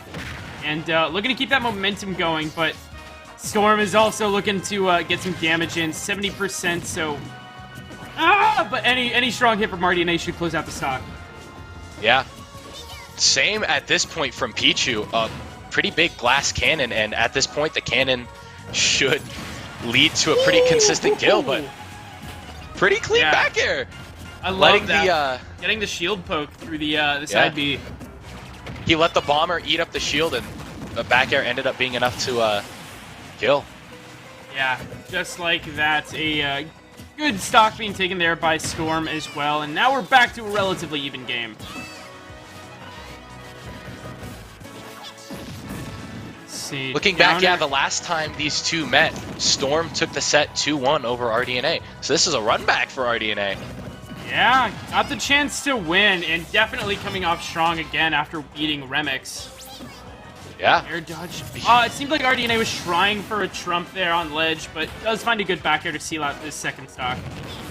RDNA is doing a very good job at using the Crash Bomber to pressure the shield of Storm and just get any amount of shield pokes through it. We saw an up smash connect to take the second stock along with the back air for the first stock.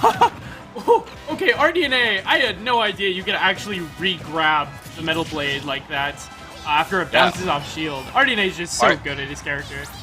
RDNA feeling himself a little bit right now in a good spot dodge to get away from that up tilt. Yeah, barely doesn't find it. RDNA had the read and has another one here. Gets the up smash, and that'll be game one going over to RDNA. That was pretty convincing coming out from RDNA, kind of controlling the entire pace of that after stock one. Very impressive gameplay coming out from RDNA right there.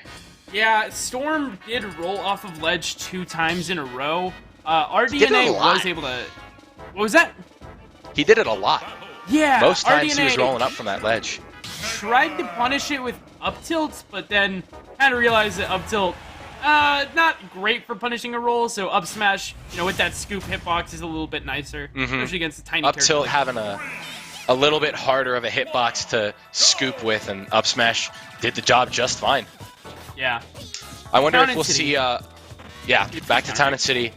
A good pick for Pichu with that small side blast zone close to the ledge, and not being able to die off of the top to Mega Man's up tilt and up smash as easily, but it's still Pichu, so will still explode if hit at like 130. Well, actually, no, he'll die sooner because the blast zones off the top are like tiny compared to PS2.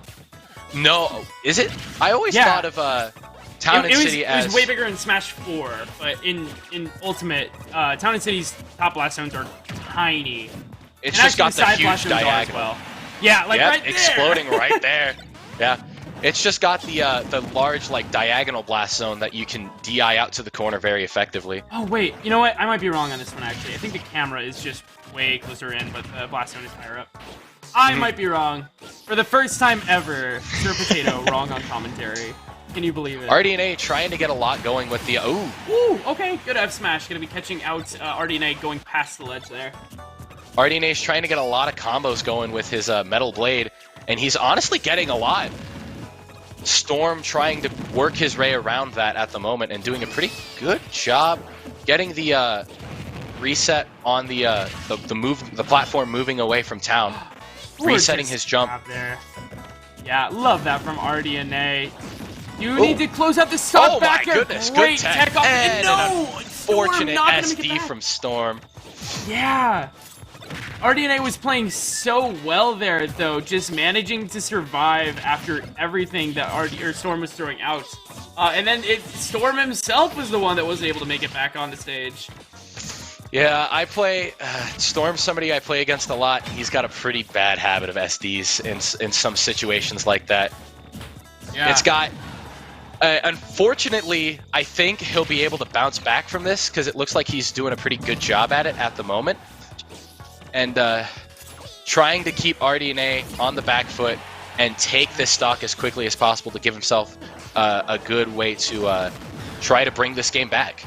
Yeah, 133%. This stock should be pretty easy for RDNA.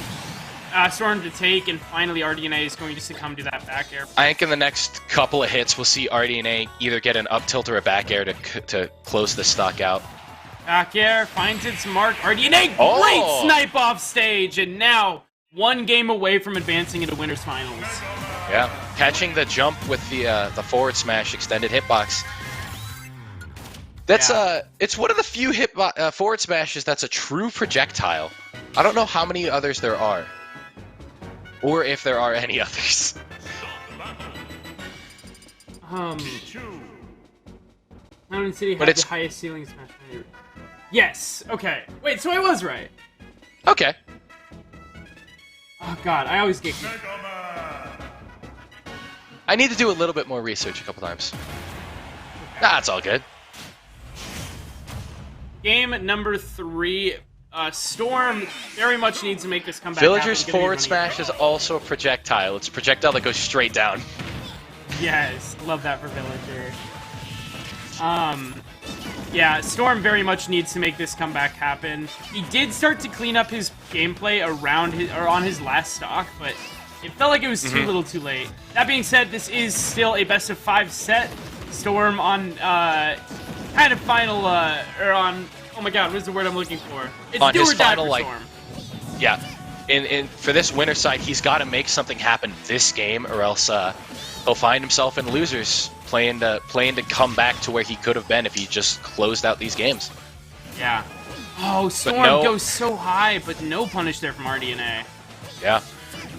Good patience to be able to make the comeback to the stage. No SDs this time around, and a good back air at ledge. Another one taking that. Back air at ledge. Kind of be putting in a lot of work right now. Yeah, really, really good there by Storm. Pretty solid lead, but RDNA looking to not let Storm hold on to that. That was really close to a ledge trump from RDNA, which would have closed out that stock. And catching the roll with the F smash. Yeah, just like that, we are back to a relatively even game, but RDNA still got some percent to make up before I can really call it even. Storm applying a lot of pressure on this ledge right now. Kind of losing it a little bit, but 84% on RDNA, only to Storm's 29 after that leaf shield. Yeah. Let's see. Really and not good converting with that down smash. Yeah. Almost working out in his favor, though. I think something a little bit faster, maybe F-tilt might have hit there, but no, hindsight 2020. F-tilt wouldn't have killed there. Yeah. Is the main thing. After that nerf, that move does not have the same oomph as it does, and it's been a while. It's been a pretty long time since that happened. 130% down smash again will find its mark. Storm just trying to not get 3-0'd here and doing a pretty damn good job so far. F smash does find its mark. That killed? Yeah, we're back to even. That DI must not have been optimal. That seemed like that didn't spark DI at all. Yeah. Some clown activity with that DI. RDNA and a good stage spike! That'll do it. Storm finds game number 3, but RDNA does have the counter pick advantage for the rest of the set, so Storm really just has to defend this this small bit of lead that he's managed to grab his sink his teeth into. He found the momentum that he needed to at least take him through that game, and we'll see how far it can carry him. RDNA probably missing that tech. It probably hurt a little bit because he could have lived and maybe brought that game back, but probably going to be good at shaking it off and going right into this game on Yoshi's story. Game 4. Yeah. All right. Yoshi's. I really do like this counter pick.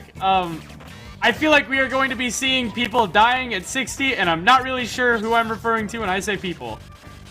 Yeah, honestly, it's probably going to be both if we're looking at this. The blast zones on the stage being as small as they are, it is very likely both of these players need to die very early.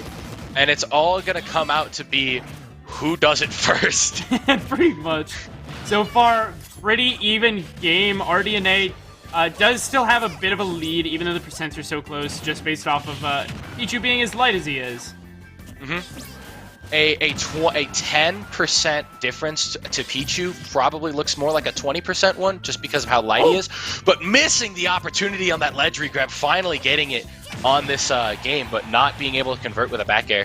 RDNA sitting at a pretty 51% to Storm's 0% now that he took his stock with that up smash.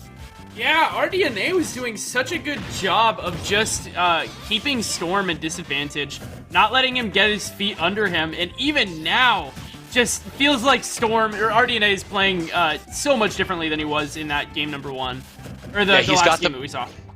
He's got the a lot of these consistent platforms to work around, making all of his approaches a lot more unpredictable, especially with that leaf shield, being able to come from varying different angles, keeping Storm on his toes. It'll be interesting to see if Storm will be able to bring this back, and at the moment it looks like RDNA is pretty comfortable where he is at the moment.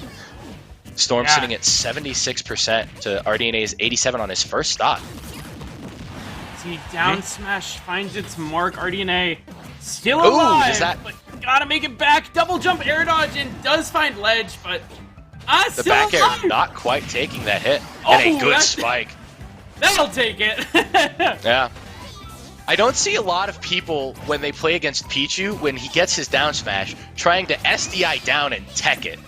It's BM as hell, and I love it. I want to see somebody try to do that in this tournament. Yeah, I feel like that is one of the sleeper counterplays that you have against this character. Oh, I do it to him all the time. It's so funny to see their reactions. Yeah, that is good. I love that. See, F smash, good patience there by Storm on ledge. It's not gonna let RDNA get away with any more of his BS on the ledge. Yeah. And by BS, I mean good ledge trapping. Oh, come on, man. That's so unfair. You ledge trapped me there? How dare you? You read my mid-recovery up B? How dare you do that? That's so cheating. No, for another spike evening out this game. Oh, this is interesting to see from Storm. Oh my goodness. Storm has got to stop rolling off the ledge. But either way, we are very close to seeing Storm take this game. But RDNA is not going out without a fight. Still such a close game. Neither of these players are ready to give up this game. Storm had to work a lot to get that lead, to get back from that lead that RDNA built up on that first stock, and he's doing a lot right now. Ooh, and getting that back air. RDNA's so far off stage. No, and not able to make it back. That's so sad. But just like that, we are actually going to Game 5. Storm managing to compose and orchestrate this comeback. Just so good. It looks like Storm's starting to read a lot of the angles that RDNA's been taking on these recoveries, getting a lot more down airs to convert stocks very early, taking 2 of those stocks just straight with down airs. Yeah. Either way, for this game number 5, RDNA got to find that spark that he had in those first 2 games. And really, what he had a little bit in that last game just felt good. Yeah, at the beginning of the game, that first stock. But just got to figure out what's missing. What's got to change here? We might see... Yeah, he didn't roll in. Let's go. We might be seeing RDNA having a lot more ease getting in early, but Storm adapting mid-game to try to take these stocks ridiculously early. A little bit of cheese coming out, trying to eat that stock with a Thunder. Yeah. We see Storm not afraid to T-Jolt at this point in time, trying to match the projectiles that Mega Man's been throwing out. Nasty angle on that forward smash. So far, RDNA just so good. Again, continuing this advantage state. If he can play like he's been playing so far, then he should have a pretty easy time closing out this game 5. Yeah, but like we saw last time too, RDNA was running pretty heavily with that first stock, and Storm was somehow able to find a way back into the game. We'll see if we see this happening again. But at the moment, RDNA is trying to close this door shut as tightly as he can to take this game 5 and push him on to winners finals. He's so patient and disadvantaged, too. Just really feels like RDNA knows what Storm wants to do. He wants back air at ledge. Yeah, I mean, he really is fishing for stuff like back airs and down airs. But I would love to see Storm playing a little bit more reserved off stage and kind of mix up your timings a little bit more. Pick and choose some of the battles that you're going to pick, that you're going to fight. Choose your options a little bit more carefully, and that F-tilt, gonna take it. Yeah, gets the 2-frame, and while the stocks are even, the percents tell a very different story, but Storm looking to change that, change the story as much as he can. Yeah. And a cute 40% there. Change the story on Yoshi's story, getting a little bit of a punish off of a whiffed up tilt, trying to punish RDNA for as much as he can, as far as he can, for trying to overextend. 93%. Percents are even. This is crazy. Oh, and great up tilt. That didn't kill on Yoshi's? Yeah, that honestly felt like a shit. With that much rage at that percent, maybe Storm fixes DI or something, but that was crazy. Trying to get that F smash through the T-jolts, yeah. Storm is playing super patiently. Now he's camping with T-jolt, and I actually love to see this. He's at the T-jolt percent to where Pichu will die to any hit, so he can throw out as many T-jolts as he wants. There's the F Oh, that was super clean! Ooh. So good. Manages to dodge the damage from that side special by getting that F throw. Doesn't kill, but great thought process. Yeah. That a lot of these F smashes just barely missing their mark. And Tex! woo! Won't be able to tech that one though. It's such a high percent. And now we are on the last stock of winners semifinals between these two players. Both of these players trying to go as far as they can and almost stealing that stock with that Thunder immediately. Storm looking to end this as quickly as possible, but RDNA doing his best to keep himself in this game. Oh no, RDNA starting to swing a little bit more with these F smashes. Starting to go a little bit away from this reserved play that I've been loving so much from him. And it seems like Storm is kind of baiting him into that style a little bit more, trying to play a little bit more patient, baiting him into these options. If RDNA can get himself out of that mindset of going for everything now and playing a little bit more patient, we'll probably see this turn out a little bit different. We'll have to see. 113% Storm. Ball is in his court to seal out this game, but the pressure from RDNA starting to build up yet again. That percentage on that Pichu is very, very scary. RDNA off stage here again. No back air, connecting, almost converting with an up air off of that up B. Percent is so scary here for Storm. It feels like any big hits with this much rage could do it, but the same could be said on the other hand. Every single F smash that almost hits does so much to the back air. That's gonna take it for Storm. Winning it in Game 5, going on a 3-0 comeback. Very impressive from Storm. Yeah, gorgeous sweep and will be advancing into winners finals against B-Rice. Just such good play. Really managed to clean it up from those first two games, and I'm excited to see how he plays against B-Rice. I'm going to show my bias a little bit in the chat, but I'm just joining others. Love that. The Storm stands coming out. I do love to see RDNA's plays out in this. He's a very fun player to watch. I like watching very calculated zoners. Zoners who aren't afraid to run in and use the boxing options that they have in tandem with the projectiles that they use every day, in every interaction. It really felt like that's kind of what damned RDNA, though, at the end, though, because it felt like he really started running in a lot more when he really didn't have to. And because of that, Storm was kind of just able to contest him with those very strong hitboxes, stuff like Nair, back air. And obviously, when you're in close quarters like that, Pichu's going to win those fights every single time. Yeah.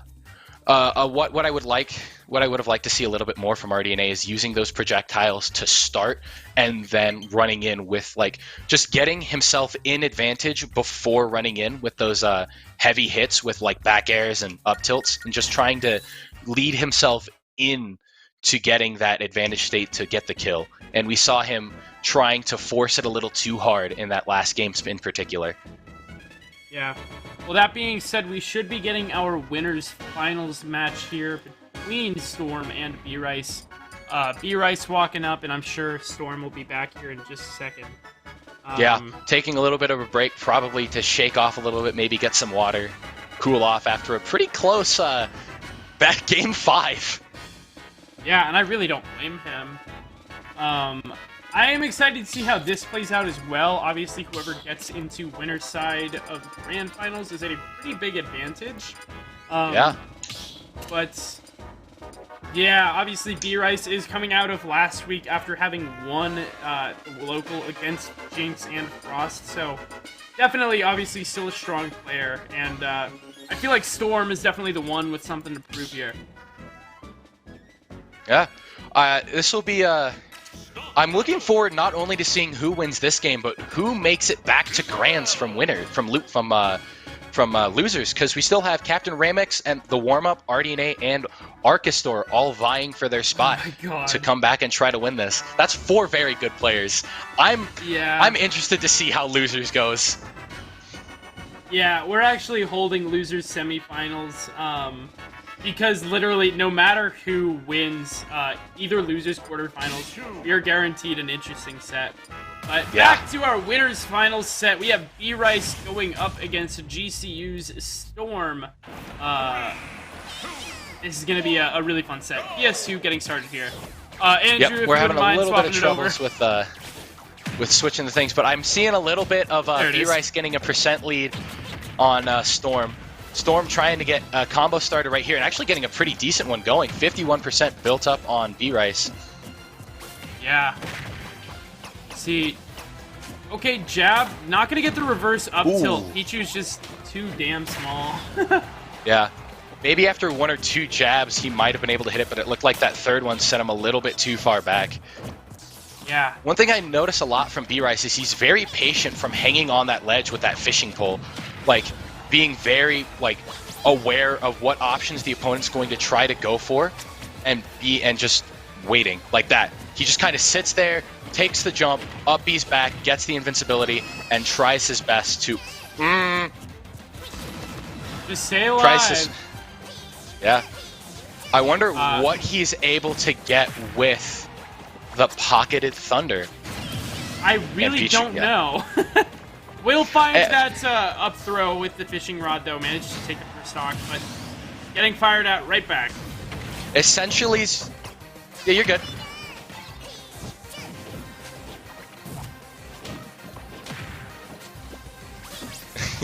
Okay, well, we do want that.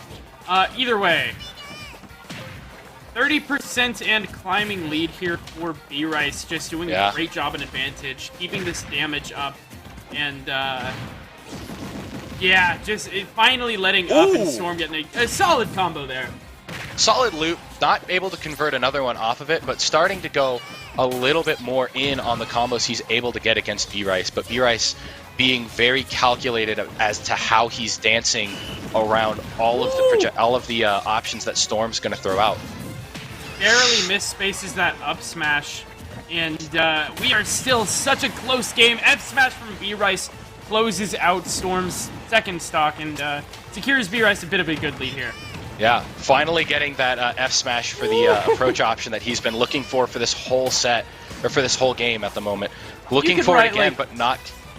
a 3-minute video on how clean that interaction with B-Rice was. Just so good in the advantage state here. Just taking full advantage of his tools. Doing a very good job, playing very patient at all places in the game. And Storm coming out with an SD. Storm, not an... I hate to see that. It really feels like that's the second time that we've seen Storm SD in a super important set. Like, I really do think Storm would get a lot out of just going into practice mode for, like, even 15, 20 minutes and just go as far as you can off stage and try and come back. Just over and over and over. Because you should not be having those SDs at this level. Yeah, it seems like a lot of times he just misjudges that angle that he does, and that should not be happening. Yeah, Especially absolutely. in a tense situation against a player like B-Rice, those kind of things will get you in a situation like this, where you lose game 1 pretty convincingly simply because you didn't have the opportunity to come back and try to fight him again. Yeah. Does get his preferred counter pick to Town and City, though. Oh, Ooh! Sage Spike Storm not able to make it back again. Just not comfortable enough with his recovery to survive these very crucial situations. It seems to happen a lot when something catches him off guard and is a little surprising. It's a little unfortunate that something like a stage spike like that, missing that tech can lead to you not using your second up B. Yeah. See, I think great. this is where we'll start to see... Oh, it's just following Storm around the stage. Finds that up smash, and now a full 2 stocks ahead.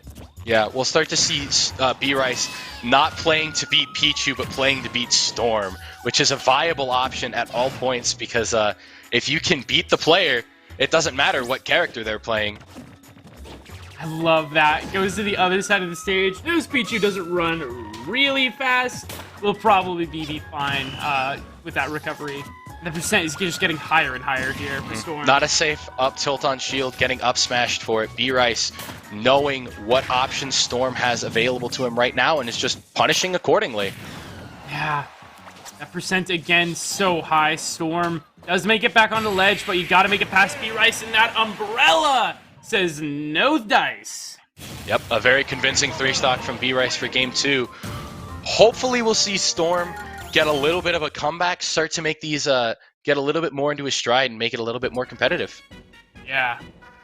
But right now, B-Rice is playing as well as B-Rice can. Just playing super consistently, reading the options that Storm's going to go for, and just playing better. Yeah, really, that is what it's been boiling down to. Either way, B-Rice up 2 games right now. Storm very much, ball is in Storm's court right now to make this comeback happen. It seems to happen a lot. It happened against RDNA, going down 2-0, trying to not really getting what he was going for started, and really started to happen in game 3. And we'll see if that happens once again. 28% on B-Rice to Storm 63, and B-Rice almost trying to close out the stock right now. Yeah, just does not seem to want Storm, or won't let Storm land in a safe capacity in any means. Seriously, Storm just getting chased all around. Up smash 1, not leading into up smash 2. That move not has a very 1? common. Yeah, I'm pretty certain it has a scoop hitbox. Well, it obviously does. We saw it right there, but I was not aware that it had a 1 hitbox that was that weak, and in that situation didn't really lead to a kill. Ooh. Good DI, great follow there by Storm. Managed to find the backer to close out that stock. Seeing Storm be a little more confident with the options he's going for, and that's honestly what he needs. Trying to build up his momentum after B-Rice has such a lead coming from a 3-0, or from a 3-stock. Yeah. And that's the kind of thing that separates good play from really good play. Like, Storm could have just taken that first backer and called it, but knew what he had in store with his Pichu, but gotta make it off the ledge here. Yeah, and if he's able... Good recognition from B-Rice that move is terribly unsafe on shield, and punishing it with an up smash to kill. Yeah, those Isabel smash attacks, just honestly such good burst options, especially as out of shield kill moves, and B-Rice taking full advantage of that. They look so innocuous. She's just splashing you with some water. She's hitting you with a party popper, or she's telling you to stop. I mean, none of those look like they'll kill terribly early, but all of them pack some serious power. Yeah, not to mention, I want to say up smash is like frame 7, if memory serves. It is a very fast move. Oh, and that final hit of F smash, taking that stock for Storm. He could very well bring this back, but B-Rice not in a position to let him do it at the moment. Yeah, got a lot of work to do to make that happen. Especially getting hit by the Lloyd Rocket's up air conversion. Yeah, and just like that, B-Rice takes it with a 3-0 win for Winners Finals. We will absolutely be seeing... Frame 9? Okay. That was close.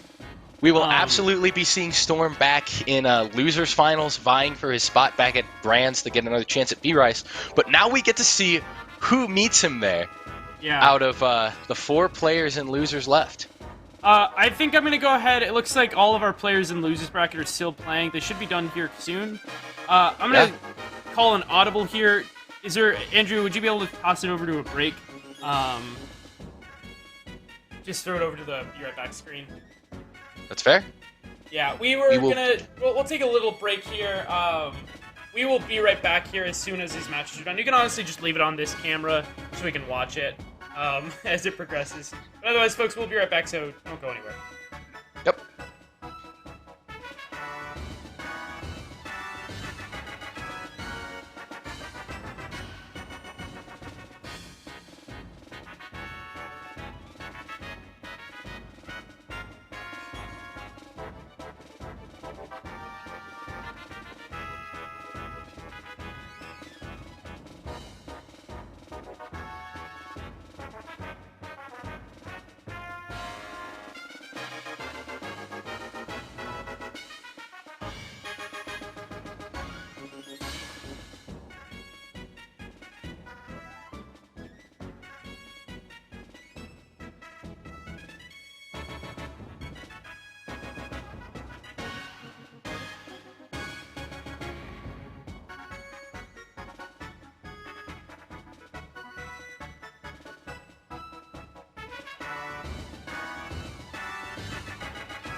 We're a little stuck. Okay, now we're live! Yay! Yay! Welcome back, everybody. We're back from our break. I think our matches are wrapping up. We had pretty good timing here, actually, with both of our losers quarters matches. Literally, our losers bracket has been flying along so far. We're getting started here with losers semifinals here in just a minute. Still waiting on the results, but I think they should be wrapping up here. Yeah, I saw a little bit in the venue cam that one of the games looked like it was over. I was not able to tell which one it was, but we'll see. Yeah.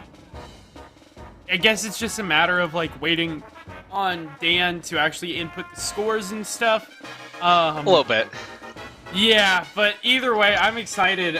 For those of you who are just tuning in winners finals, or in grand finals, excuse me, right now is B-Rice, having just beat out Storm, who's sitting in losers finals. Then we are waiting on the winners of losers quarterfinals, both of them.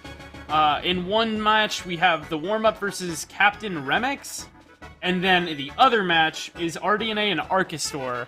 And literally, I could not tell you how either of those matches are gonna go. I would not be surprised with any outcome. And, oh, it turns out RDNA beat Archistor for one of our losers quarterfinals matches. So now we're just waiting on the warm-up versus Captain Remix. All we really know about these matchups is that they took a long time. A lot of that, specifically, the warm-up versus Captain Remix is still going on, while RDNA and Archistor's went to Game 4. Yeah. And with a Mega Man, those games can be pretty long. Yeah, not to mention, we're probably seeing, like, Luigi versus Mithra and Pyra. Yeah, it has been a 21-minute set so far, so it is very much just like, holy smokes. At least we know RDNA is going to be advancing in. If Captain Remix does actually get into losers semifinals, we would be seeing the run back between RDNA and Captain Remix. Run back? We might be getting a run back. We might be getting a run back. We don't know this for certain, but we hear that I've seen that Remix may have won. Just waiting for that to get input for confirmation. Yeah, it's just like waiting, us just checking the SmashGG page, refreshing and stuff. Apparently the set is over at this point, though. Mm-hmm. Okay. I'm just in a lot of anticipation at the moment. I want to see these next two losers games. I'm very excited. And it was Captain Remix. Remix won? I got it on my screen. Yeah, Remix won 3-0. 3-0, and it took that long? So they literally went 8 minutes, almost 8 minutes for each of the... Anyways. Okay. Okay, getting started here with losers semifinals. We got the run back, RDNA versus Captain Remix. Earlier when these two played, it was in winners quarters, and now, and Captain Remix actually lost 2-1. So now it's kind of up to Captain Remix to actually make the comeback happen and be able to beat out RDNA and losers. Yeah, those games between those two were incredibly close too. It looked like RDNA had a little bit more luck in adapting towards games 2 and 3 and kind of seemed to figure it out in game 3. Maybe Remix has realized something in his losers run in the last 3 losers games that he's had, and maybe he's going into this with a fresh mindset and maybe something new to try out against RDNA. I don't know. I'm looking forward to this. I want to see what happens. Yeah, both these players would not be surprised to see them going to PS2 to start things off, as both of them, I believe, went to PS2 in their first set earlier, but yeah, that's definitely a PS2 nod. Let's go. Mm-hmm. Just the unspoken. You know where we're going. Yeah. Let's go. Yep. I'm so smart. Remix has a dog. Is this true? Is this confirmed? Does Remix have a dog? The big question is, if he has a dog, is it with him in venue? Because if not, we can't prove it. What's the point? What's the point of having a dog if you can't bring it to Smash? I'm just kidding. Don't bring your dog to Smash tournaments unless you talk to the TO. Yeah. You don't wanna hurt anybody who might be allergic. That is Not a good good point. with the dogs. The dog probably is still in Chicago. That's fair. I forgot right. he's from Illinois. Either way, game number 1, Remix running it with the Mithra Pyra. Actually not running the Hatsune Miku ult, which, running the reverse Good to know somebody hair else calls it ult. Hatsune Miku. Yeah, it's the Hatsune Miku hair. It really is. Maybe trying to mix up with the colors on which one is which. This is so I didn't evil. really. This should not be a thing. I mean, at the same time, there's a lot of differences between the two. One runs at you at 1,000,000 miles an hour, and the other one swings big sword. That is, yes, the two genders. Our DNA makes it back on the ledge. Oh no, Oh, the no! air dodge, and not going to be able to make it back onto stage. Our DNA takes a very early lead here.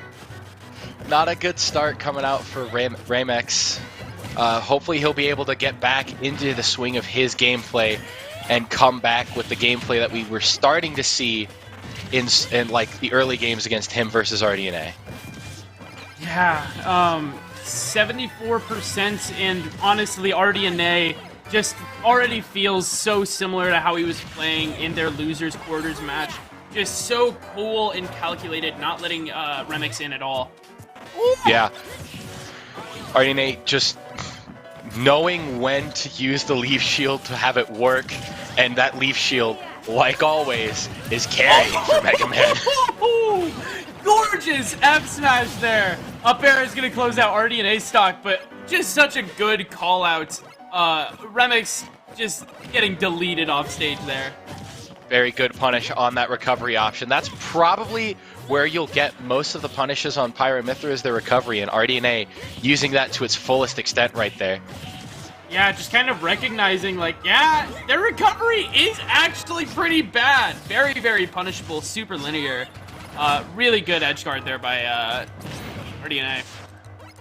We saw earlier that Remix is able to use Blade Cutter in his own combos, but maybe RDNA is recognizing that, giving it to him and playing around. Oh. Yeah. This game is a lot closer than it may initially have seemed.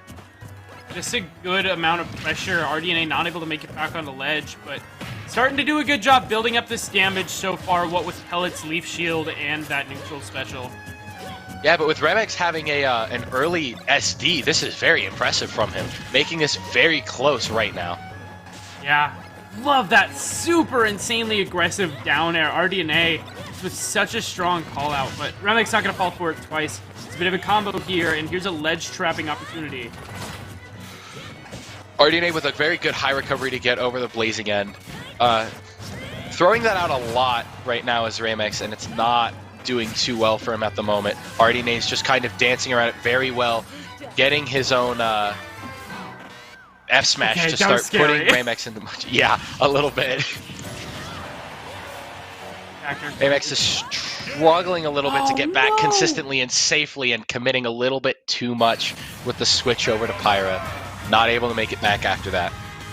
Yeah, and RDNA takes a yet another pretty convincing game 1. It just felt like after that SD from Remix, RDNA just kind of ran the rest of the set, ran the rest of the match at least.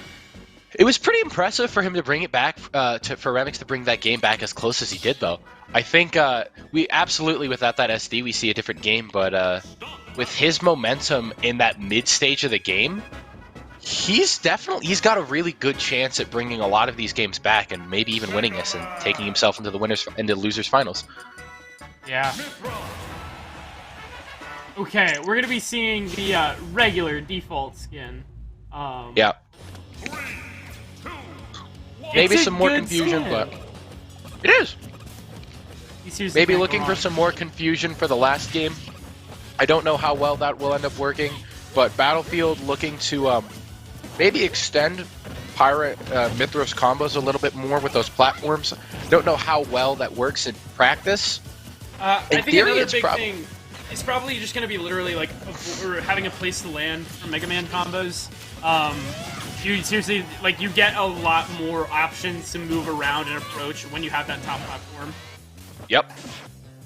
Either way, very, very even game so far. Only a 5% differential, and RDNA getting off stage here could be scary. We haven't really seen Remix go for a lot of down airs that would, you know, lead to a lot of kills, because we saw in RDNA's game versus Storm, that led to a lot of RDNA's lost stocks was down airs, spiking him off of the ground, out of the air. Maybe Remix is not as confident in it, and you know, Mithras is a little, or Pyrus is a little slower of a down air, but I want to see a little bit more aggressive offstage options coming out from Captain Remix. Yeah. I will say, I personally am of the belief that Pirate Down Air is one of the best moves in the game. Like, that thing just kills everywhere you need it to, does your taxes, walks your dog, and it's such a good move. It's so strong, but RDNA so not crazy caring strong. about that right now. Yeah. Getting his back air conversion to take the first stock of this game. Yeah, misses the grab and gets up beat for it. And the stock trade goes over to Remix, and now we're back to even. That move is also crazy strong. If, you know, they don't fall out of the first hit. Which tends to happen pretty often, actually. Love these follow-ups that Remix has with that Metal Blade. Good mechanic. I love Foresight. We haven't seen a lot of that from out of these games, which I think is good. Foresight's a little busted when I think abused. it's a very good mechanic. Like, woof. Very, very good mechanic, in fact. I would love to see more of it, in fact. We have Foresight and Bayo bats within as examples of something like that, and those haven't been terribly broken so far. Of course, we really haven't seen Pyra and Mithra, their meta be explored as deeply as other characters, because they are the brand new, the newest characters, and Still got to be developed. yeah, offline will be a huge proving grounds for these two, I think, as more people figure out the crazy things that they're able to pull off. Yeah. I think Minecraft Steve is another one of those characters where it's like, we just straight up don't know how good that character is. Oh boy, anyways, back to Minecraft the match. Steve. That's a whole can of worms, though. Yeah, and right now we see RDNA with a pretty distinctive percent lead, but both of these characters very much at kill percent, especially with RDNA getting a good back air call out on the roll from Remix. Yeah. 85% on RDNA. No signs of slowing down so far, and Remix just very much needs to figure out what's going wrong here, because RDNA starting to run away with this game. Oh, unfortunate that we didn't see a conversion of like an up air or an up smash from that down air that spiked. You can get so much from that. You've got so much advantage on hitting that move on stage. Yeah. Either way, that percent starting to climb up really high. Well placed down air. Gonna find That was Nair. Was that Nair? Weird. Nair is ridiculously strong. That is insane. Yeah, kills off the top there. That was Nair. That's insane. Either way, still a 60% differential that Remix needs to make this comeback from. Good foresight through the back air. We might see, I don't know if Remix is going to start trying to use that more. It seems like it could be a good option to start getting him a lot of the options that RDNA is going for. Yeah. Because a lot of them are multi-hits, and as long as you just go through them. Still got to get out of the corner here, though. RDNA keeping this pressure up so high just really doesn't feel like RDNA wants to lose this game. No. We're seeing a lot more patience coming up from RDNA right now, staying back a little bit with the lemons, trying to bait an option that will lead into him being able to connect with a forward smash.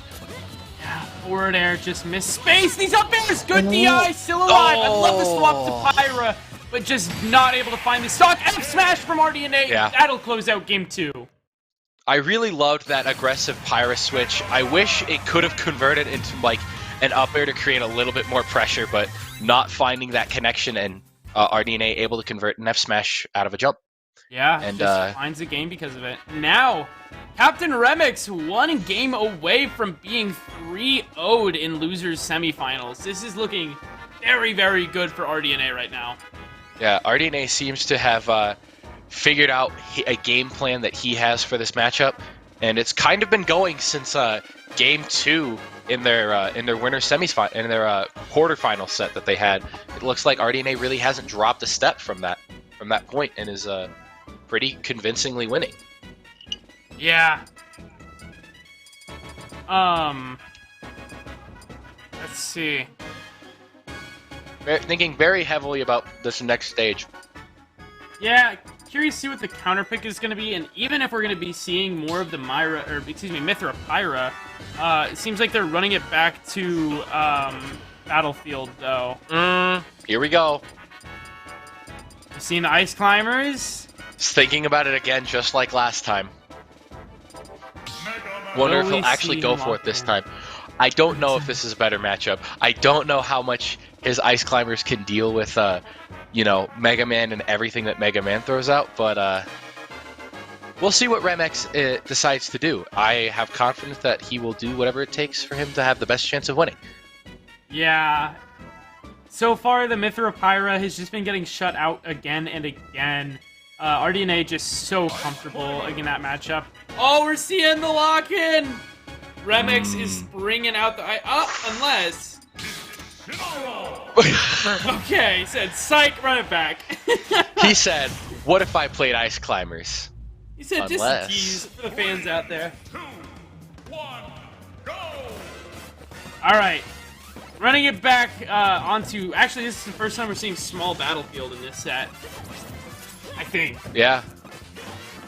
It looks like mostly we've been going to, if we're going to a duo plat, we've been going to small PS2, not really small battlefield, but RDNA trying to push what he can right now and having an odd movement off stage. I don't know if that was intentional, but it looked a little awkward. Yeah, and Remix was able to get so much out of that. And I do want to say he had a really good juggle there with the Mithra, and this swap to Pyra, he tried to read RDNA holding in, but RDNA just held out. But you can see that Remix is thinking, and that's what I like to see. Yes, Remix is thinking a lot more about how to punish the safer options of Mega Man. And we see him punishing the pellets that he's throwing out with the side B from Pyra when she's out. When Mithra's out, I'm not quite sure what he can do to stuff that out, but he seems to have gotten at least something going early in this game. Yeah. Starting to dance around a little bit more. Great neutral air there. That was very scary. Whenever you see a Pyra approaching you, it's so scary. Very risky up B there, but able to make it back with a clean switch to Mithra. Okay. Back air, and he's able to make this back. Both of these players going very deep off stage, trying to just get each other back out and take this first stock. This first stock is probably going to be a huge source of momentum in this game. With how dominant RDNA's been, if Remex gets this, it'll put a lot of pressure on RDNA to continue the pace that he's been trying to play at. Oh, up smash. Feels like Remix taking the lead here. Well, it feels like the first time this entire set, but even then, at 150%, RDNA just wraps that shot up. That's huge for his momentum. Like, going from getting hit like that with an up smash call out to being able to call them out with a down air is huge for RDNA right now. Yeah, seriously, just running it, or continuing to develop that momentum and not letting Remix get any foothold. Just so good here. Here we see that foresight starting to come more into play. Those backers have been getting foresighted a little bit more frequently, and if that's something that becomes consistent, it'll be a huge bonus for Remex. Oh, I keep switching between... Yeah.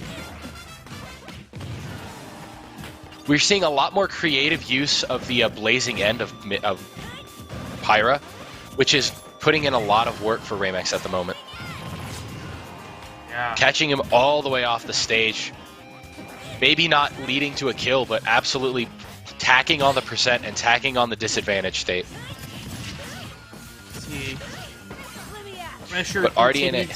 applied. This rage is potentially going to be a deciding factor. RDNA has a little bit more stopping power built into his moves at this point. Yeah, both of these players are trying to call each other out right now. Ramex with the F smash is trying to take this stock immediately, and RDNA with the down airs to try to close out what could be a momentum shift in his favor. Let's see. F smash Ooh. nearly takes the stock there, and another one will seal the deal. Yep. RDNA right back in now. Remix is on his tournament stock, or potentially his tournament stock. Very much got to make a comeback happen. What a funny interaction there. A little bit, but a good conversion with that Metal Blade into dash attack to convert that stock, putting them into almost in a basically even percents with how easy the early combos are for Mythra. Yeah. But kind of just a matter of will RDNA RDNA let Remix get those combos to grab, get a little bit of damage out. I was just about to say RDNA is stuffing him out as much as he can right now, trying to not let him get in and build up that percent. Yeah, Leaf Shield coming out, but yeah, Remix starting to really turn it up here. RDNA gets him off stage though. Oh, not the No up jump airs. coming out this time, which is good. Oh! Goes so high. And Up up tilt's tilt. not going to kill quite yet, but the percent is starting to get really high here. RDNA might be able to close this stock out. Back air. Remix off stage. This could be very scary. And a good spike. Air. That'll be it. RDNA takes it 3-0 over Remix in losers finals or losers semifinals. Such good play there. Very clean games from RDNA, taking the losers semifinals? Yeah, losers semifinals, catapulting himself into the losers finals where he gets another run back against Storm. Yeah.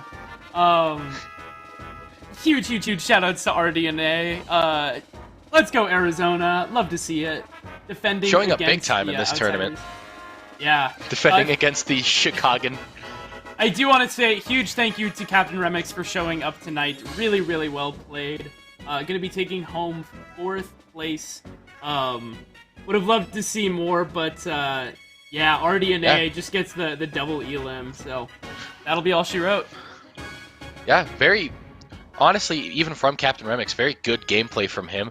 RDNA just may have just seemed to figure something out that would keep him, you know, bullied out from trying to get in and win those neutral interactions a little bit more, and I think Remix might have been able to get something going together. Definitely a lot of positives to take away from both sides on that game. Yeah. Also, a very good VOD. I always think it's so nice to have a VOD. Yeah. If you're able to watch.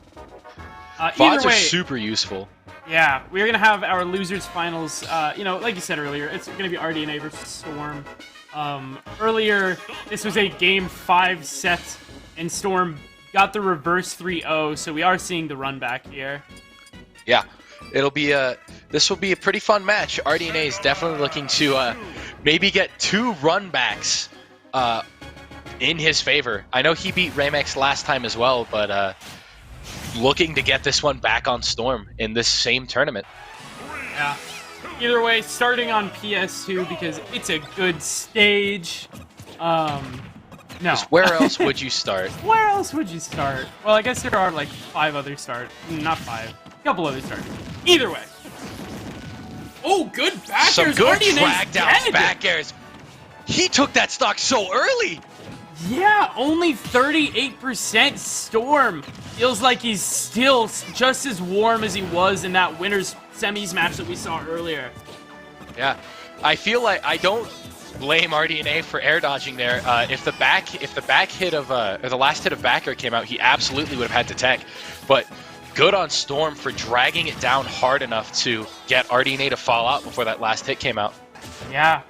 Ball is now in RDNA's court still. Gotta make or figure out a way to take the stock. 94% shouldn't be too difficult, but oh, what a That was a gorgeous clean setup. conversion. So I really good. like that. Yeah, finds the side B into the back air, and now we're back to a relatively even game.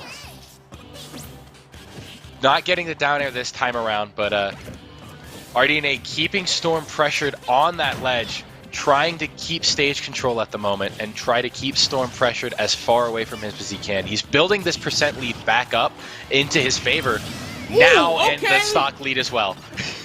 RDNA, that was very clean. Yeah, just finds the hit that he needs, and we are back to RDNA being large and in charge. Yeah, RDNA is still playing so clean. Very good from RDNA to not let the early kill discourage him from playing how he knows he can play. Very, that was just a really good call out for that jump.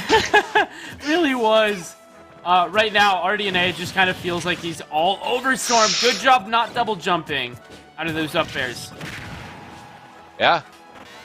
Storm like still very well within his range of being able to bring this game back, but as the game continues on and on, RDNA just tacks up more and more percent and puts Storm a little bit further out from being able to bring this back. Yeah. I like that. Gets hit by his own side special, but not letting Storm get any significant hits off stage there. RDNA gotta make it back off stage here yet again. Goes for the ledge trump. Doesn't find the back air though. And no conversion off of the no tech, or a good tech roll from RDNA rather. Storm trying to go for the no tech down smash, but not being able to convert off of it. Forward throw almost killing Pichu. Oh! And same thing with that down air. Just so close to finding the stock. But at 126%, nearly anything from RDNA should. If Storm wants to win, he just can't get hit by anything. Just like that. Well, spoke too soon on that one. I was about to mention Pichu with rage, but RDNA did not care about that. He said back air. Back air kills. Pichu with rage is more just like, sure, you're gonna hit harder, but also you are literally at like a one-shot kill range. But also you die to anything. I'm pretty sure Lemon could have killed at that range too. Honestly, sweet spot Nair? Yeah, I wouldn't be surprised. Either way, game number 2, gonna be going to Town and City. Storm really likes the stage, so not surprising to see the counter picture. Yeah, it's very difficult to ban against Pichu as well because that FD pick is so strong, and if you don't want him to go to like another stage where he's strong and kind of like the PS2s and the small battlefields, you kind of have to leave a stage like this open, and if they're comfortable on it, it's something they're going to run with. But RDNA not being dissuaded by this at the moment, percent's pretty even. Whoa. Yeah, it is still, we are still having a Mega Man on a flat stage, so it still works out in the end for RDNA. Yep. He's getting a lot of these ledge trumps more consistently, but I don't know if he can convert the back airs as consistently. Good recovery angle from Storm. Ooh, really cute down air and finds that trump into back air that you were just talking about. RDNA finally getting something cooking here. Looks what like a good song. RDNA playing with a lot more confidence after coming in and 3-0ing Ramex.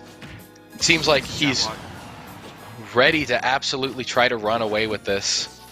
While we did see Storm reverse 3-0, with the amount of pressure that RDNA is going for with right now. No, misses the platform. No. That's so sad. That is so sad. RDNA was so close, but just was not able to make it back. Yeah. And then, oh, is that the stock? RDNA uses the up B air dodge. He's alive. He is able to air dodge back. Yeah. That could have taken the stock if the angle was better for Pichu, but still a lot of percent putting this game back within a winnable. Oh no. All right, I like that. Using the jabs to just output some pressure onto the shield, and as soon as RDNA drops, it gets hit by that beefy F smash, but fires right back with that F smash. Now we're back to an even game. It looked like he low-profiled it enough, but once he started the up B, it jostled his hitbox up into the hitbox of the up B. Yeah, but all of a sudden, RDNA with a 50% lead on this final stock. And in this matchup, that is so important. Finding what he needs to keep Storm away and pressure him and get the up tilt to kill. At 70% with no rage. RDNA one game away from advancing into Grands. That was a very fresh up tilt as well. I don't think he threw that out at all throughout the entire game. Yeah, not stale at all. Storm running it right back to town and city. Now, this is where RDNA can fall into what happened last time, or just keep going with the momentum he built. Honestly, I do think RDNA in this case will probably run with his momentum. I don't see anything really stopping him at the moment. You know what? Don't count Storm out yet, because remember, Storm did this in winner's side because of a reverse 3-0. If it can happen once, it can happen again. I don't want to hear none of this Storm slander quite yet. Let's see. You see Storm coming out to a 71% stock percent lead on RDNA at the moment, kind of keeping him in a ton of pressure. Yeah, maybe it's happening. Storm already just playing so strong with the stretcher. RDNA's still alive, but I was sweating there for a second. I was sweating there a little bit too. I saw that go a little bit, but he got his jump off in time and was able to make it back. Yeah. Missing that back air at ledge. Yeah, I was going to say, if that back air hit, that probably would have been the stock. We see Mega Man creating so much pressure with everything and two-framing with that down smash. Oh, I love that recovery there by Storm. Not opting to go to the ledge because RDNA has been just trumping every time. And it works out really well there. Okay, let's go neutral options. Yeah, you haven't thrown it out ever before. Who's gonna expect it? Who's gonna expect it? Exactly. Down air, no follow-up from RDNA, but damage on both these players is so high. Unfortunate recovery angle from Storm, not being able to grab the ledge, and that back air is gonna take. Oh, gonna take nothing other than some. Just kidding. Spoke too soon. Maybe. I don't know why RDNA died there. That was really weird. I don't know if he meant to throw out an up B earlier or thought he might have had a jump and mistimed it because of it, but a little unfortunate from him there. And Storm starting to run away with the stock, much like the first one, getting a lot of percent on him. Oh, not getting punished for the Thunder and getting a back air off of it. That's interesting. Let's see. So getting some good damage here. RDNA just Storm. That one maybe was not a misinput. Yeah. Said, alright, well, it worked last time. Yeah, well, it didn't work this time. Good attempt, though. Down air, gets a back air, and now RDNA one stock away from taking this 3-0 against Storm. Oh, missing the jab lock on that one, which would have led into... Okay, RDNA keeping some monstrous pressure on this ledge at the moment. Yeah, but air dodging off the stage, able to make it back, saving his jump. Okay, I like that bait with the up special. Not going to find the up air, but that could have been disastrous for Storm. Yeah, that was a very, very close situation for him right there. That up air was a little bit for missing, and a good F tilt recognizing the jump. Yeah, 70% lead here for RDNA. Just needs to close out this last stock, and he will get into Grand Finals. Storm just does not want to let that happen. Makes it back to ledge to Trump misinputs there. Yeah, that's what it looked like. And Storm, we've seen this situation come out from Storm in the last set that we saw, trying to come back from this percent deficit, something he is absolutely capable of. But RDNA is playing so much more patiently than he was before. Up smash doesn't find its mark. RDNA just wants this set to be over. No one can blame him. Trying to find that kill option. Oh, bounces off the ledge. Gets caught by the F smash. And another forward smash. Gets game number 3 against RDNA. Bringing this game back, very similar to what happened last time. Storm not afraid to give us a little show, make us worry a little bit, and give us a little entertainment. We'll see if RDNA is able to bounce back from that loss and try to keep up his momentum. Yeah, just like that, we are going to Game 4 yet again. I fear if we continue down this path, are we going to see a repeat of what happened between these two in winner's side? That would be insane. Remember when I said nothing could stop RDNA's momentum? And then you also clapped back with, but Storm could bring it back. And he's doing it right now. Seriously, doing such a good job of just continuing to play cool, calm, and collected. Yeah, I think Storm definitely still has a shot of winning this. Yeah, After that last game, he absolutely has shown that he's capable of winning this. And with combos like this coming out from him, getting a clean 54%, yeah, he's absolutely capable of doing it. No double jump, which is good. Recognizing the Mega Man win condition and not falling for it. RDNA suddenly just feels like he's in the passenger seat. That being said, this is still a very even game. Even though Storm has been in advantage for most of the time, he still has taken about 60% just from the self-immolation and the just straight hits that RDNA is getting. That beat out Leaf Shield. Yeah, RDNA Leaf Shield doing the least I out thought that here. approach was safe. That was a little... That was an Storm interaction I making did us, not expect. Reconsider our preconceptions. Yeah. Storm, he's coming out swinging in this game in particular, coming out to an early stock lead and trying to push this as far as he can. Ooh! And F Smash gonna take it for RDNA. Yeah, back to even stocks, but yeah, there's a bit of a lead here for Storm. I don't want to say it's a huge lead because, you know, it's Pichu, but it's definitely there. Pichu. Every hit Pichu does makes his lead go less and less. Yeah. There's a back And right now throw. we see that lead kind of approach each other, and missing the ledge trump is RDNA. He was really consistent with it earlier, and I wonder if there's a little bit of nerves kind of messing him up right now. Yeah, and I will say, I would actually like to see less ledge trumps out of RDNA. I get that it is really good, and if you get it, you can get a kill. But honestly, I would like to see it more as a mix-up, so Storm doesn't always play around the ledge. Like that. Yeah. Like, Storm knows to not go for the ledge because you're always going for the trumps. Just go, And have jab some faith in block, your F smash. have some faith in your ledge trapping sometimes, RDNA. Yeah, I do want to see a little bit more ledge trapping coming out from Mega Man. He has all of the options available to be good at ledge trapping and reading the air dodge in his Storm. It was pretty clean. Not much to convert off of it though. RDNA really... Oh, that's it! Gorgeous by Storm, gets the up air pickup and a beautiful thunder, and we are going to game 5 between these two. That was a really good falling up air. That was a really clean option to go for, reading the neutral get up from RDNA. Yeah, and Wow. just when you thought that Storm was out for the count, looking to get this reverse 3-0, just so good here. Just when you thought he was done, he reels you back in, bringing us into another game 5 of Storm versus RDNA. RDNA is gonna have to think a lot about this next stage pick, trying to get as much as he can.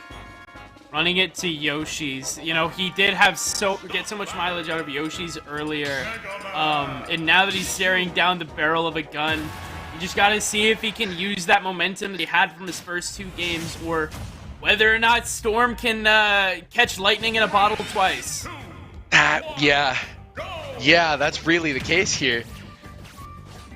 I don't know if what I want more.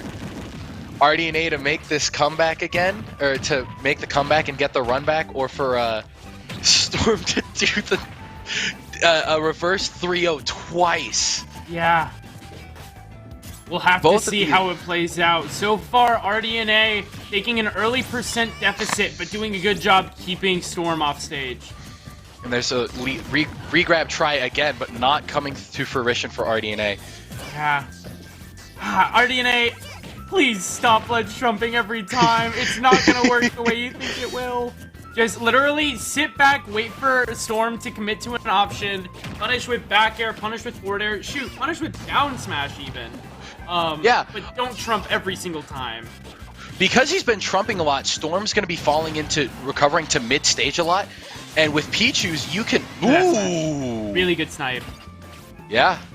With Pichu in particular, you can absolutely punish him going to mid-stage and in his lag for that upbeat.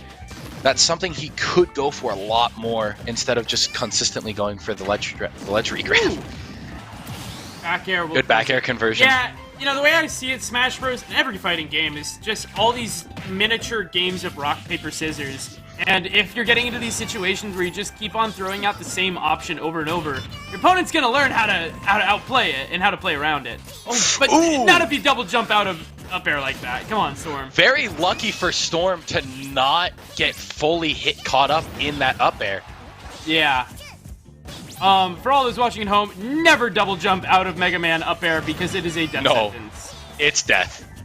You want to air dodge, Good but that read. T-jolt not coming in time Exactly. in RDNA. That's what I wanted to see. That's what I want to see. Storm went too far in onto the stage, didn't go for the ledge because he was scared of the ledge trump. RDNA is listening. See? He's adapting. He's adapting. And here we go with Storm trying to take this next stock as quick as he can. RDNA but one stop forward away smash from advancing. barely Yeah. missing out, but Bear keeping up the pressure for Storm. Ooh. That exploded immediately. Yeah, and now Storm off stage. RDNA just wants to close this game out and go into losers Ooh. finals, but Storm, great thunder to clean up the stock. Yeah, really clean option coming from Storm, and Pichu absolutely capable of taking this game as quickly as it starts. 24% sitting on RDNA, and Pichu only needs one good hit to try to extend this into a victory. RDNA is at the percent where any good stray hit will also take out Pichu's stock. Oh no! What Storm! happened? Why didn't he make it back to stage there? What happened there? I'm watching this back. Did he think he had a jump? He just kind of fell to his death. Oh, yeah. he lost his second jump and didn't up be in time. Oh, that is so sad. Oh, Just no. like that, the wind getting taken out of his sails. RDNA clutches out a Game 5 and will advance into Grand Finals against B-Rice. But what a tragic way for the set to end. Yeah. A little anticlimactic, but good props on B-Rice for sticking to it and winning the run back. Let's go RDNA. Yeah, just played so patient the entire time and managed to stuff out the second reverse 3-0 there.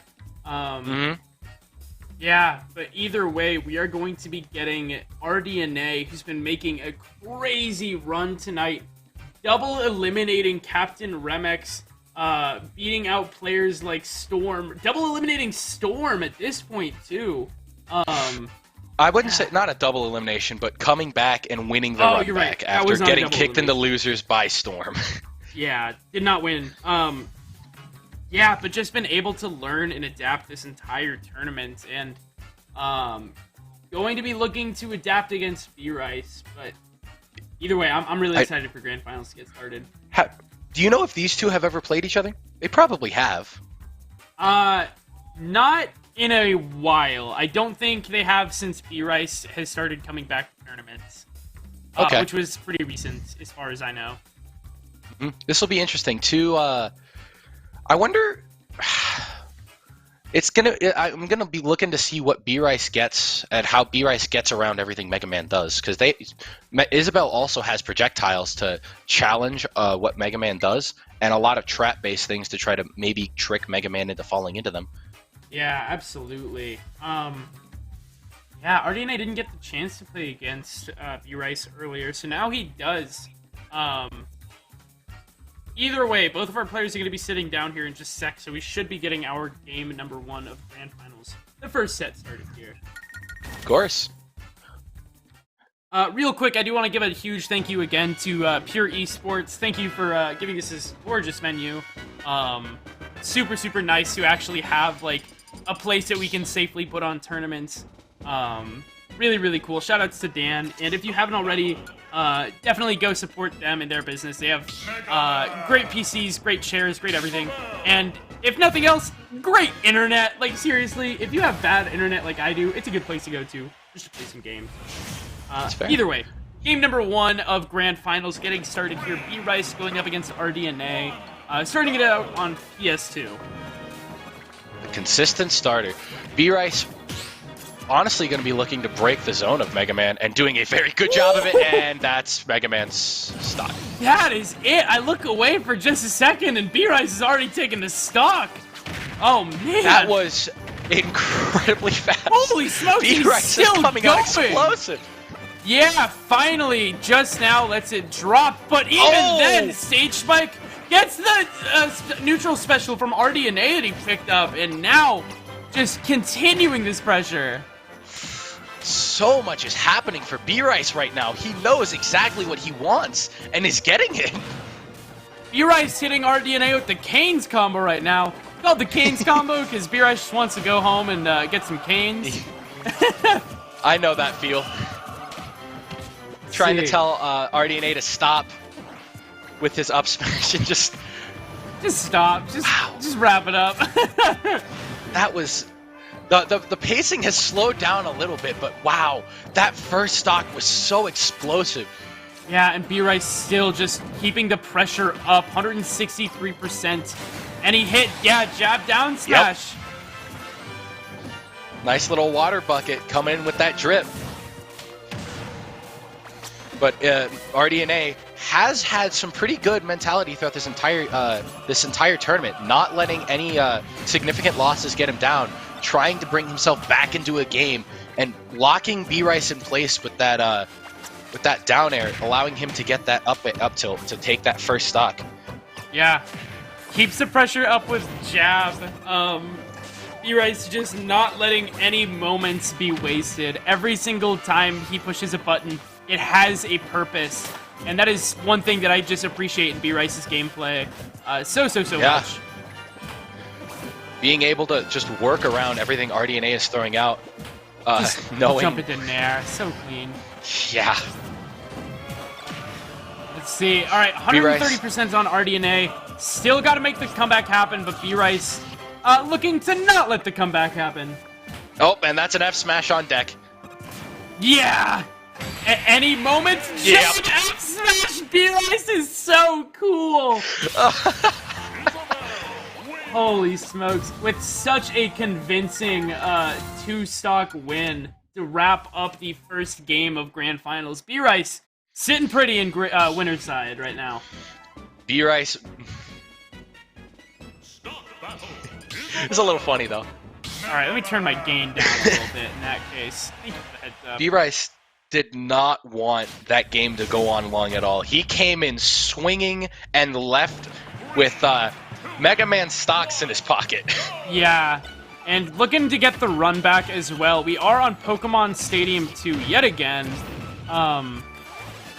B-Rice not getting quite as explosive a start as he did in that game number 1, but still playing well nonetheless. Can Isabelle pocket Mega Man up air? Yes. Isabelle can pocket literally like most things in the match. Every projectile, yeah. I think the best thing she can pocket is the neutral special, because obviously Mega Man can't pull it out again. It's pocketed. Yeah. Either that or F smash, because it leads to, you know, it kills. Jab F smash like we saw, because it kills. Yeah.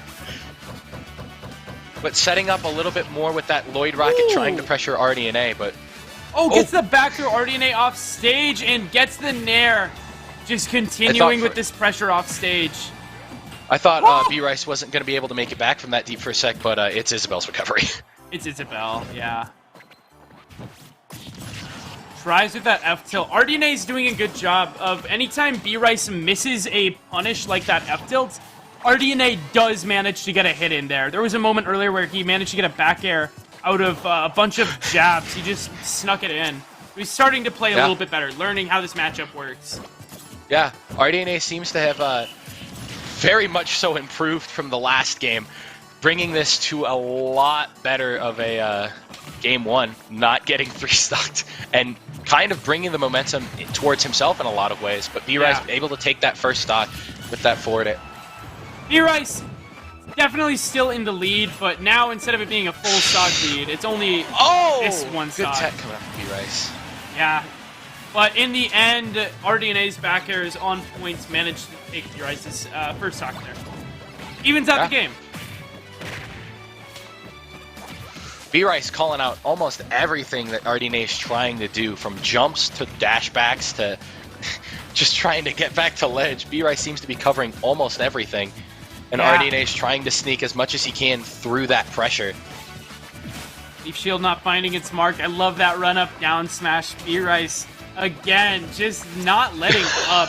Fishing Rod a gets little RDNA wiggle off from the stage. shield from B-Rice. Yeah. I love that. Downer actually finds both B-Rice and the Lloyd Rocket. That was a really well-placed back air. Yeah. Ooh. This is the tech. You can't be missing techs against B-Rice. He will get you for that. Ooh, and that Lloyd Rocket putting RDNA really deep up above the stage and into a deep amount of disadvantage, which allowed So B-Rice to good. keep the pressure going, read the jump, allowing him to take that second stock. I So want to clean from say B-Rice. it's like his advantage state, but honestly, B-Rice just is so good at giving his opponent some space to breathe and pick an option. And then he punishes the option that they pick. B-Rice just does Yeah. not waste any time at all. And he got the up air. Yeah, there it is. 50% Back. on RDNA. Still needs to make the comeback happen, but B-Rice is holding on for dear life. Ooh, RDNA doing a very good job at keeping B-Rice away from him at the moment. Yeah. RDNA can't double jump out of your own up air. You should know this. I was really Holy. tempted to say, does the Mega Man main know not to jump? Yeah, seriously. Oh no. Just got caught out by his own cheese. It's like there's a one rule about Mega Man up air, and it's that you do not jump out of it. And RDNA just got hit by it. That's gotta be so tragic. And now B-Rice one game away from taking the tournament. Gonna see how the momentum shift keeps going if B-Rice continues to keep it in his favor. And if RDNA can try to change this back to go more towards himself. At the beginning of Game 2, RDNA was very competitive with B-Rice, almost taking the first stock and keeping his second stock very close to B-Rice's. How that jab has been doing so much. See, these edge guards are so dangerous. B-Rice just knows where to put these hitboxes. RDNA does manage to snake his way back on the ledge, but not after not before taking 60%. B-Rice is being very patient, setting up his ledge traps and kind of just reacting to RDNA, who really seems to be recovering very high and committing to that very early on, allowing allowing B-Rice to just kind of jump and challenge him with an aerial. Yeah. Oh, great and catch good there. F smash. RDNA still in this thing. Yeah. Actually manages to take the stock lead, even in that first game. Or I guess he did take the stock lead in the first game, but I guess now it's up to B-Rice to even it back up. B-Rice getting the up air once again. Hopefully we won't see another situation where RDNA falls into his own trap. Ooh. Looked like a little weird momentum cancel from B-Rice. Either that or up air just acting weird. Oh, B-Rice going for the triple dip. Not going to find it. Let's see. Ah! Up air doesn't find its mark, but the leaf shield does a little bit. We have to keep in mind that B-Rice does have that Mega Man up air in his pocket. Yeah. And there we see it. Love that. Just to make it back to ledge, and once he lands, gets the fishing rod, and ties up the stocks. 80% differential, though. Oh, shoot. That was RDNA's first stock. I forgot about that. Yeah, RDNA's been doing a very good job this game at staying alive. Very good on him right now. B-Rice is looking for any opportunity to try to bring this game back, or bring this stock lead back. Starting to get his combo game going and keeping RDNA on the back foot. Yeah, gets a good amount of damage, but needs to get some more to actually get the game tied. Back air from RDNA, not going to kill, but B-Rice is off stage. That F smash! And another finding F mark smash. Yet again. B-Rice has a lot to come back from if he wants to bring this game back. 100% on RDNA, though. It's not undoable, especially with a good call-out. Or just a really good trap from Isabel being set up. Oh, I don't even need a trap. Just read your opponent dropping shield and punish with up smash. Yeah, more patience coming out from B-Rice. Waiting until RDNA lets his guard down and gets the up smash going. Holy smokes. The way that B-Rice just follows RDNA. Finally manages to take the lead in this game, and RDNA actually is on his final stock of his run right now. Yeah, he's gonna have to look for something to get B-Rice off his guard pretty soon. Because B-Rice has just kind of been keeping the same momentum that he's had the entire time with very little to stop him. Oh. Air dodge is off stage. Okay. RDNA has a ledge trap opportunity, but goes off stage. Okay. Still alive, but boy, was I sweating because of that. I forget always that Mega Man's up B looks kind of like a jump, so I saw his jump get eaten, and I thought that that was it. Yeah. 90% on RDNA. Ooh. Does get the roll in. B-Rice off stage. Got to make it back. RDNA just trying to keep the pressure up forward. They're not going to kill, but B-Rice starting to get a little scary. Almost taking the same. No, an up smash there. Okay, up smash not going to find its mark. B-Rice gets a jab. Okay. Down smash not going to find its mark. The percent on both these players. So high, B-Rice off stage, gotta make it back. RDNA trying for something, finds it back there, and that is it. Game 3 goes to RDNA. Let's go, RDNA. Very good, trying to set his own pace for this game, not falling into what B-Rice was trying to do. Able to bring that game back and bring this first grand finals into a game 4, giving him the opportunity to win. B-Rice getting the opportunity to counterpick. Battlefield is going to be the choice. You know, we talked about it earlier. You do get a lot of mileage out of Battlefield, what with Lloyd Rocket covering every platform. Not to mention you can get some, especially with a player like B-Rice, you can get some pretty nice resets and stuff, just chasing your opponents around each of the platforms. Mm-hmm. RDNA seems to have maybe figured something out that helped him out in this game, and maybe it was just him just waiting more, playing more defensively, and picking his battles. Because it seemed, that really seemed to be where he excelled, was just being patient. As much as B-Rice was also patient, even able to wait on RDNA to let go of a shield to get an up smash for a kill. Both players are just being patient, and it seems to be just kind of a waiting game between these two. Yeah. B-Rice getting a bit of a nice start here, at least 30%, just right out the gate. Love those jabs into the reverse up tilts. Doesn't always work if your opponent gets or starts to DI the jabs farther away, but I like the thought process. B-Rice gets so much off of those jabs. It seems like such a wimpy move being a rubber hammer, but it gets a lot for him. Yeah, and I talked about it last game, but B-Rice literally does such a good job of punishing his opponent's option after they take a breath. Not necessarily punishing them all the time. His advantage state mostly revolves around resets, and he's just so damn good at it too.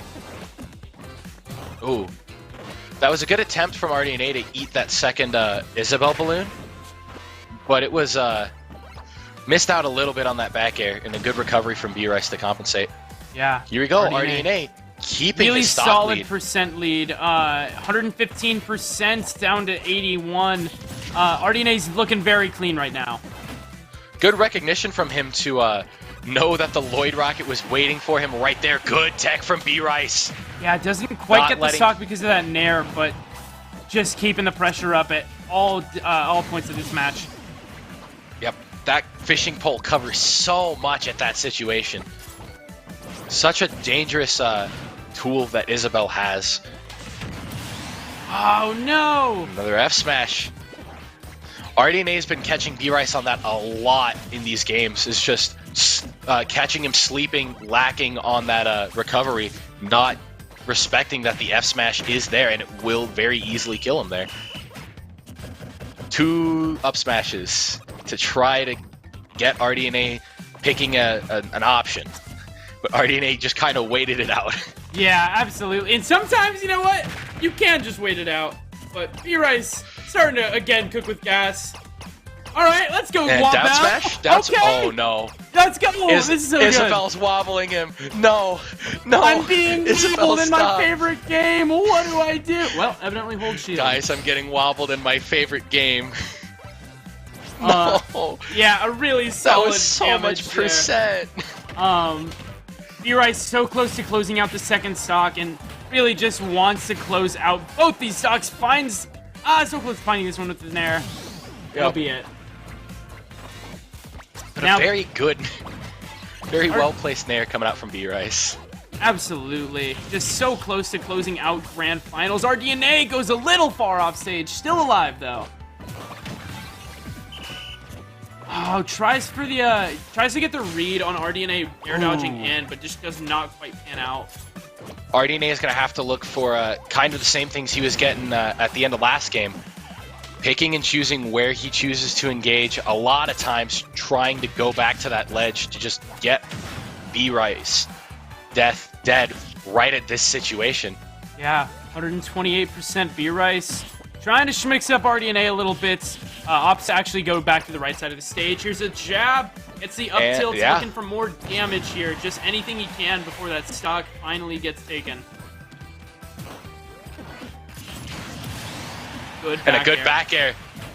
Eating the balloons of the of Isabel, and RDNA's actually off taking that stage stock. here. But B-Rice, he can get this ledge trap, which he doesn't manage to do, but that could have been the end of the game. 93% on RDNA and climbing. B-Rice just so close to wrapping up this tournament. If he can get a good hit, that'll do it.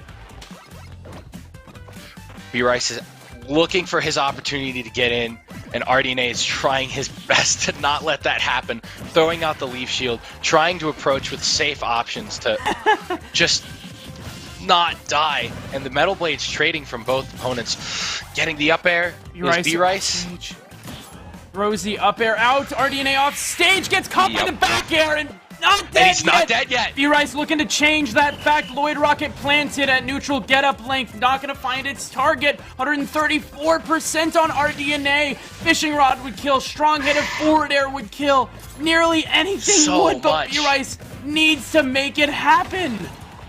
RDNA had such a good recognition moment, not falling for the ledge trap and just jumping off, recognizing he doesn't have to go in immediately, and it's leading to this situation where he can bring this game back. No! That's it! B-Rice going to close out Grand Finals with a 4-1 and takes the pilot program number 12. So close from RDNA. Very good games from both players, but props to B-Rice for clutching that game out despite the momentum that RDNA was building up.